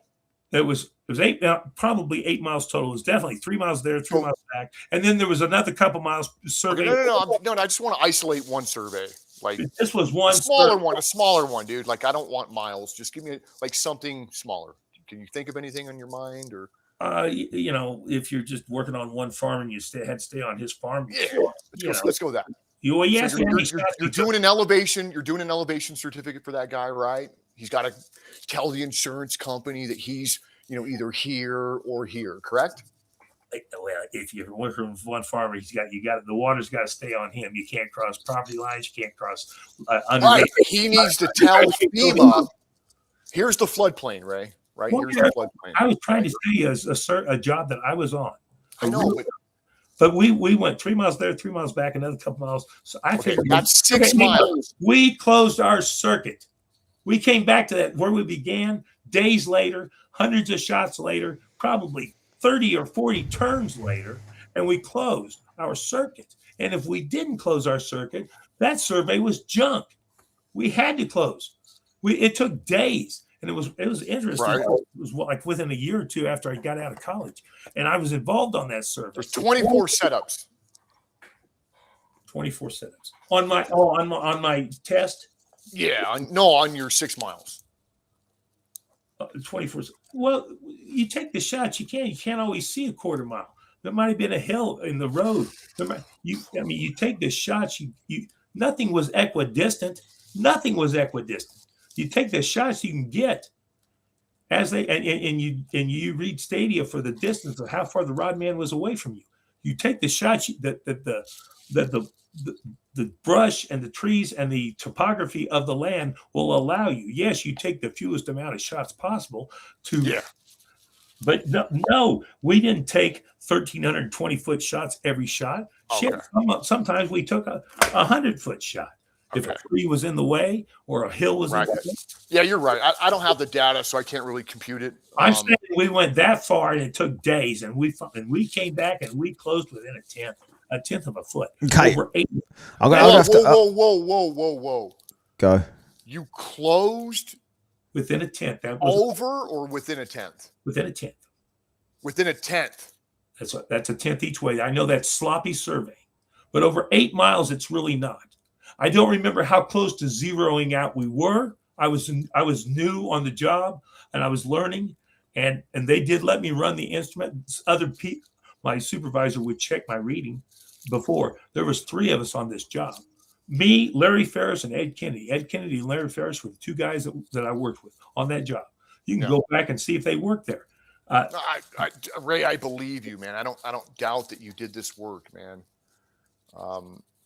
But I'm saying we had now you're telling me there's a 10th there, and I got a problem with that. Well, over 8 miles. Yeah. Well, fuck yeah, dude. A 10th? A 10th is a lot. 66.7 feet's more, and that's what the damn books tell us. No, Ray. There's no 20 shots. There's no 2 shots. There's 1 shot for 67 feet. It's from here 10 miles this way, 67 feet. Right. It's not the survey you're talking about where we go bang, bang, bang, bang, bang, bang all the way around. It's 1 shot. It's from this point to that point, 10 miles from here to here. If I'm standing here and I've got the instrument, I'm going, Ray, and you're across the lake. Ray, where are you? And it's 10 miles. Ray would have to stand up 67 feet with his light for me to see him. I agree. That's 6 miles is a nice deal because the telescoping rod is 24 feet tall, and that's how much you drop on a globe of given size in 6 miles. You're going to see some of that rod. There's going to be a little bit of refraction, but the problem is you should see all of it on a flat Earth. None of that rod should be obstructed. You can't go and say, "Oh, I see the very, very tip of the rod." If I see the tip of the rod, debunked. You know what I mean? If I see the tip of the rod at 6 miles, then I'm giving you whatever we bet. Oh, fuck yeah, dude! There you go. I was just about to say. I was about to interrupt there. I was about to interrupt there. Say, are we actually making any? I'm going to drink to that, man. Are we actually making any progress here? Because, like, to the audience here, it's like you're going round and round in circles. I ran away. What did he do? Sorry? Well, people accuse me of running away. He ran away. He said he's going to go and get a drink. He's going to drink to that. I don't know. Fellas, I don't have the stamina I used to have. Are you drinking tonight, Ray? I'm drinking. I'm no, not alcohol. Oh, you're not. This is Mountain Dew. And I'm a diabetic, so what the Oh, really? We don't even get that. We haven't even got that over here. To like he says, to equidistant, or zero it out. I should not be drinking this, but no, I'm not drinking alcohol. I actually don't drink. I used to, but I haven't had a drink of alcohol in probably 20 years. Really? And I don't. Yeah, really. It's true. Why's that? I used to chase women and get drunk and did all that, and now I'm just an old man that's, I couldn't get laid in a women's penitentiary with a fistful of pardons. Love it. Well, we appreciate you coming on today anyway, Ray. Appreciate you having me. I'm seriously. Give Barron my email address. Yeah, please. I will. And we can work. He and I can work out if he really wants to do this. We'll do it. We're in a way that we both agree. We both agree, and I'm game for it. Like I said, this guy from Europe named Williamson, he took me to the. Oh, I'm coming. I'm like, I ain't going nowhere. And he never showed up. I think we just reach an agreement there that you both agreed on something specific that would settle this. I think that should be something that's done between Barron and I over email. And I don't need to put my money in escrow. I go off of a handshake and my word.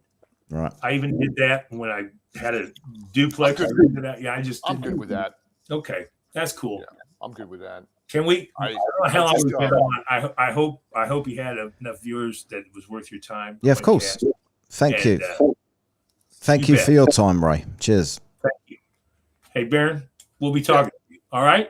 Oh, you're taking off. Yeah. What I'll do is I'll give you each other's email, and we can go from there. All right. Yeah. We'll do that. Yeah, we'll be in touch, man, for sure.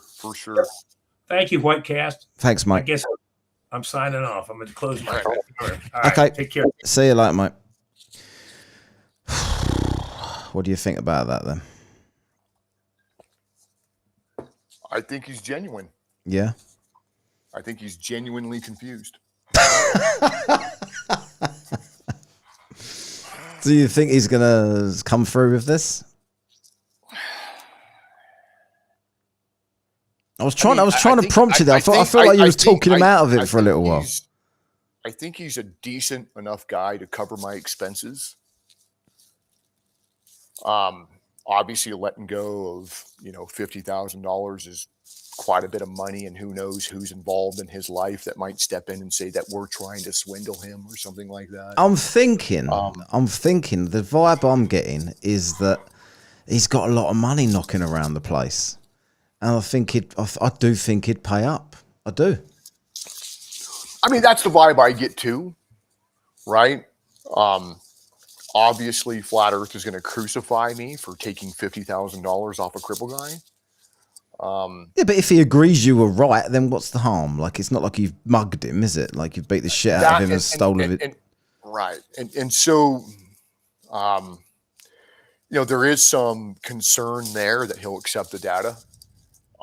But I'm willing to, as long as we agree that, the drop is very specific on what Hold on, he just said if you can see what did you agree on? If you can see that, he'll give you the money. Right. He's just said that on this stream that isn't going correct. anywhere. So over 10 miles, right? Yeah. So if we find this beach or whatever, this body of water, we have to pick two points across the body of water. 2 points across the body of water, right? Where we can get 10 miles. Yeah. And what we can do is we can set up. Obviously, you're not going to be out in the water. Tides change, right? But at this point in the game, what's 10 feet? What's 15 feet, right? Yeah.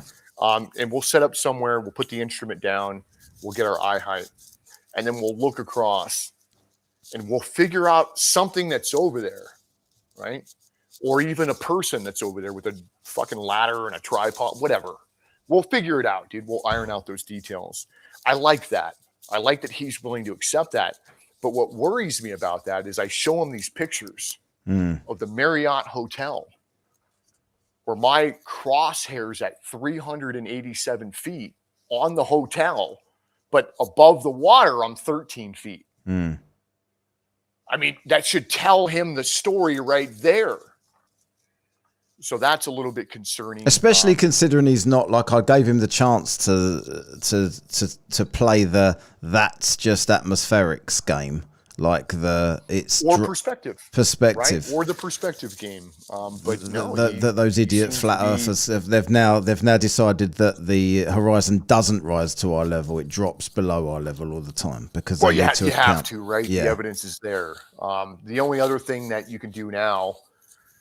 On the globe side is show that the angle doesn't agree with flat Earth, and then they'll just say, "Oh, that's just perspective." So it's just circle. I think you should definitely, mate. Honestly, though, I think you should definitely live stream it as best you can. I'm happy to put it up on here, live stream it for you. Yeah, no, I'll be as very forthcoming and transparent. The measurements are what they are, right? I'm very confident that I won't get anywhere close to a flat Earth because we're talking about almost 70 feet. Yeah. You know what I mean? If we see half the rod, and that's something, that Ray and I have to work out, right? Like, at what point do I lose, and at what point does he lose, right? You're not seeing a grade rod at 10 miles. Right. So like you're looking over 10 miles, right? You're looking through your scope. That grade rod is going to look like just a blurry thing in the distance. Yeah. We have to pick something big. Right. Like the angular resolution of that target is, that angle's fairly, big. And so, that's going to take a little bit of planning, a little bit of homework and dude, I'm willing to do it, so for that kind of fucking money, man, God damn, dude, I've never. Couldn't you make it put some fucking illuminous yellow on it or something, just so it has to be that. It's so here's so for one, I'm colorblind. So there's that, right? I can't see orange. I can't see, the differentiation, the differences between orange, like yellow, red, like those colors. I just see one color. And then on like greens, blues, I can't see those differences. It's gray. People are suggesting it. People are suggesting in the chat here, just get a P1000 that zooms everything back in crystal clear. You better see everything with that. It's better than Right. it's better than a telescope. Yeah. Apparently. Yeah, supposedly. Right, we got. We'll figure it out, man. We'll figure it out. Hopefully, I just got to do a couple of super chats here. So we've got Jim Daniels here for the $2. Says public service announcement: the Drunk Debunk show is on the way to Cape Canaveral. Yeah, what's he doing? What's he doing that for? I don't know. Whatever you're doing there, Baron. But I don't think YouTube are as sensitive like TikTok are. You're not going to get kicked for doing anything. I don't think on it. I'm vaping. Yeah, that's fine. So I just TikTok would don't- kick you for that. YouTube doesn't give a shit. Correct. You get warnings and violations, and it reduces Ridiculous. your exposure to the community. Yeah, Right? I know. I don't know, dude. I don't know. I'm not a YouTube guy. No. So it says here from Deplorable, it says, I'll spot Baron 15 grand for a reasonable return. Everyone wants in on this. You just open a bookies now, Baron. Yeah, we'll examine all that, and I think that the more that I get to know Ray, I just want to make sure that he pays. If you need any more chats with him on here, just let me know and I'll bring you both on again. Yeah. I think it's best to keep it public. Then no one can deny that they said anything. Absolutely. That way we're tied down. Yeah. I'm committed to my end. He's committed to his end. Yeah. I have a reputation here, obviously. Yeah. Well, it's a shill. You're just a shill. You're just a NASA shill. So it said, unfortunately, Danny says, being colorblind is a bitch from a colorblind. So he's colorblind as well. Both ex-military or both ex-services and both colorblind. That's how you get into the American services. You just got to be colorblind. They'll let you in. No, I became colorblind. I didn't start out colorblind. How? There was some health stuff that happened a few years back. Okay. No probs. Well, what was you saying then? Oh, sorry, I cut you off to do them super chats. I don't know. I forgot. I was going through what you done an observation the other day, last week or something, when you was measuring the Earth, and your calculator wouldn't work. Do you remember that? Oh yeah, I fixed it. Yeah, but you had that batteries. that absolute dickhead in your. Did you ask flat earthers to come on and watch you live do it? Yeah, because you had that fucking knob called Sonic the Hedgehog. Oh, I don't remember that guy. Yeah, he was just trying to talk while you was trying to get it all figured out. He was just talking as much as possible, trying to throw you off. So a lot of times when I'm doing the observation, I don't pay a lot of attention to the chat. Yeah, you did. No, he was talking. He was on there talking to you. The sun's out, right? I can't see the. He was in your live. He was talking, speaking. Oh fuck! Yeah, Really? you had him in there. I've screen recorded it and showed it on here because he was so fucking irritating. He just like whatever you were saying, he was like constantly talking. And then when you did it, it was obviously no. Anyway, it should be 0 degrees, and he was saying all this other shit. I think you shouted at him once but I thought, why is he being so patient? This bloke's a prick. Just kick him. But I debated him the other day after, but I'd never heard of him until then. But then he came on my live and he was just as annoying. So I'm just wonder how you can. Have you ever done one of those? Because you was measuring a peak, some peak. What was you measuring? This was what, last week? I think so. About a few days, 5 days ago. Something. I was doing a 34 mile, I think. Yeah. Line of sight to a mountain called Mount Wrightson. Yeah. And measuring zenith angles to it. Yeah, and you had the crosshairs like almost directly on top, and then you done the flat Earth, and it was. And then I did the flat Earth prediction based on geometry, right? Which I've come to realize not a lot of people understand, and so I'm kind of wasting my time. But when you get involved in this discussion, it becomes an angular discussion pretty quick. So at very least, you should understand geometry if you want to talk about shapes, like circles and squares and whatever, right? Yeah. And so, I try to do my best to walk people through that.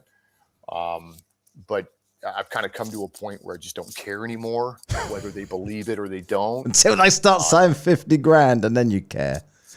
Then you're in. Dude, we're talking $50,000 is life changing. Well, not really life changing. It's he had a wad of cash. You see his money. He's chucking his money around. It pads the bank account, dude, and it makes the wife really fucking happy. Yeah, to literally do what you do anyway. Well, I'd just hope it goes well. What I'll do is as soon as we get off of here, I'll send you his email, I'll send him your email, and you can get together if Yeah. you need another public conversation to go over stuff. Just hit me up, and we'll get you back on here. No, I think it would be a good idea if Ray, you and I met here once a week. Okay, good. I'm all over know, that. I'm not sure. I I did get the impression he couldn't wait to get away today, though. Like he didn't want to lose face, but he was a little. I think he would pay up out of. I'm not going to read into that because I'm crossing a bridge with a lot of data that I don't have. But here's the thing, man. If it comes down to it, everything's going to be documented with video, pictures, live streams, right? At the end of the day, it will be so in depth, such a large tutorial on measuring the earth with a real land surveyor versus a flat earth land surveyor and what the results were. Just that information out there alone. Yeah, excellent. Kind of priceless. That's what I'm looking for. Yeah, I'm loving it. Dude, I've been traveling around for free for the last 5 years. So, yeah. It'd just be great when, to be able to point to something when you get these fucking idiots come on and everyone measures the earth flat. Land surveyors don't know what they're doing. And just go, oh, really? Well, watch this. This is a debt and he pays up. We wish, man. Land surveyors, we wish the earth was measured flat. It would make our lives. I deal with a lot of stuff with the curvature of the earth, and I haven't even covered 2% of it with Ray. I just hope Ray's prepared that if he does accept he was wrong, and if he does give you the money, that the entire world of flat earth are going to turn against him, call him a shill, say that he was paid off by the government. I don't think he cares, man. I don't think he cares. I think Ray's a pretty genuine guy. I think he's genuinely confused. And I think that, he might be willing to accept, the evidence, or let the data tell the story, right? And that's why I wanted to stay with the leveling part of the observation, because he was able to figure out those numbers. Yeah. That doesn't happen.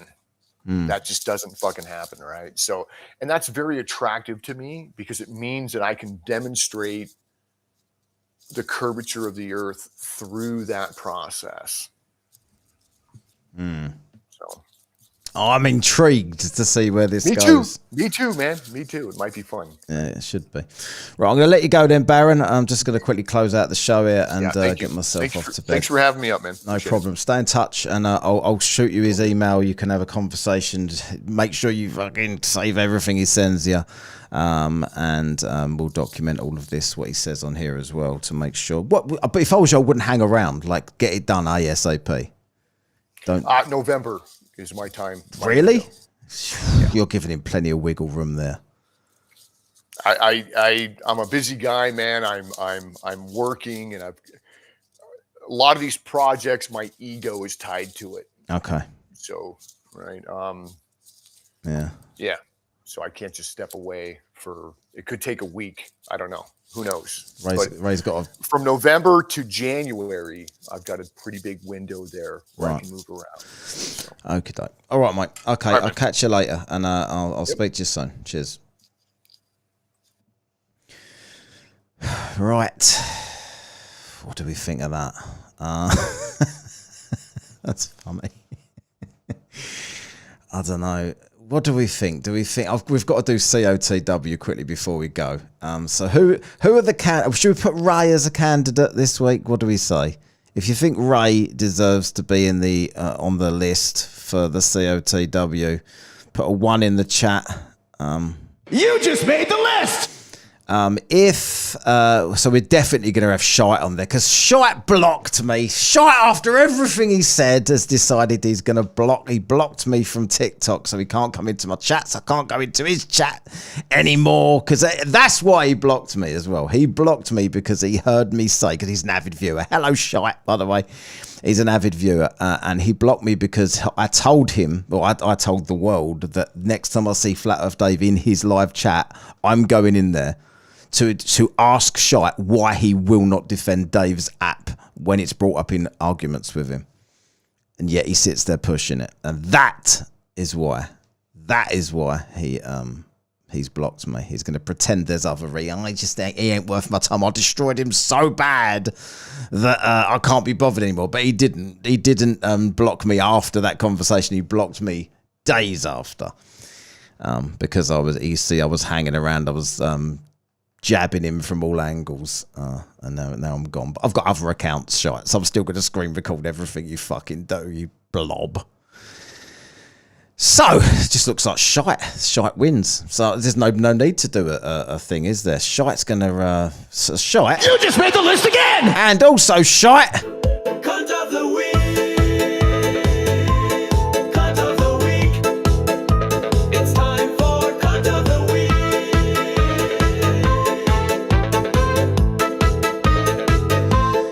China. There you go, shite. Cunt of the week. So, yeah, that was... this is intriguing me. I don't know whether I believe Ray's. I think the pride will make him pay, but he's wishing he didn't start this. In my opinion, I'm honestly not 100% on it, but I would be. I think November is enough time for him to get out of this. I do. There you go. So hopefully we'll watch this space. I will pass on their information to each other, and we'll see where it goes. I don't know where I'm going. I'll be carrying on doing the debates. Hopefully I'll be jumping on the TikTok for next week at some point, possibly tomorrow. I might go on there tomorrow. I might go on there and goad shite until he unblocks me and comes back into my live. Maybe I will. I don't know. I've got a day off tomorrow, so I'll be doing something useful. Wednesday, I'll probably be back on with another live stream. I'll be finding something to point and laugh at, I'm sure, if I'm not debating. But I'm trying to push out as much content. I appreciate all the super chats today. I just got another one from Kango, by the way, before I go here. Kango says, fuck me, one guy's blind, one guy's basically just ahead.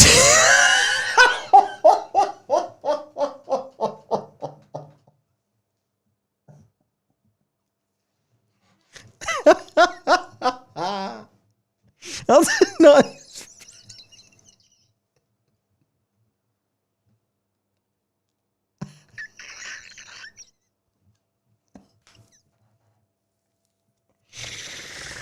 Oh my god.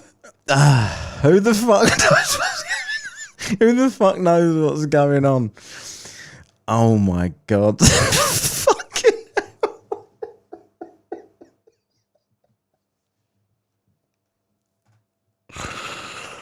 Oh dear. Oh my god. Fucking head.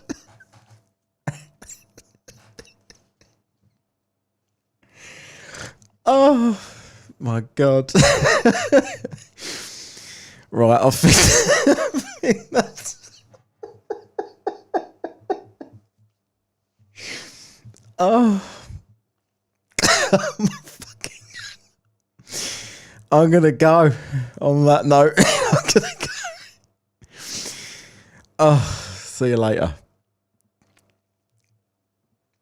It won't play a fucking song. I really need the song to play.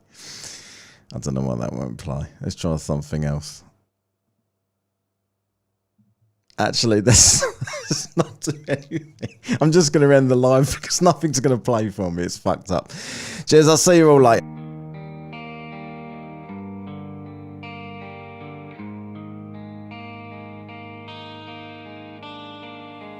Don't feel bad for the flat earthers. They've all been depressed since December. It was the final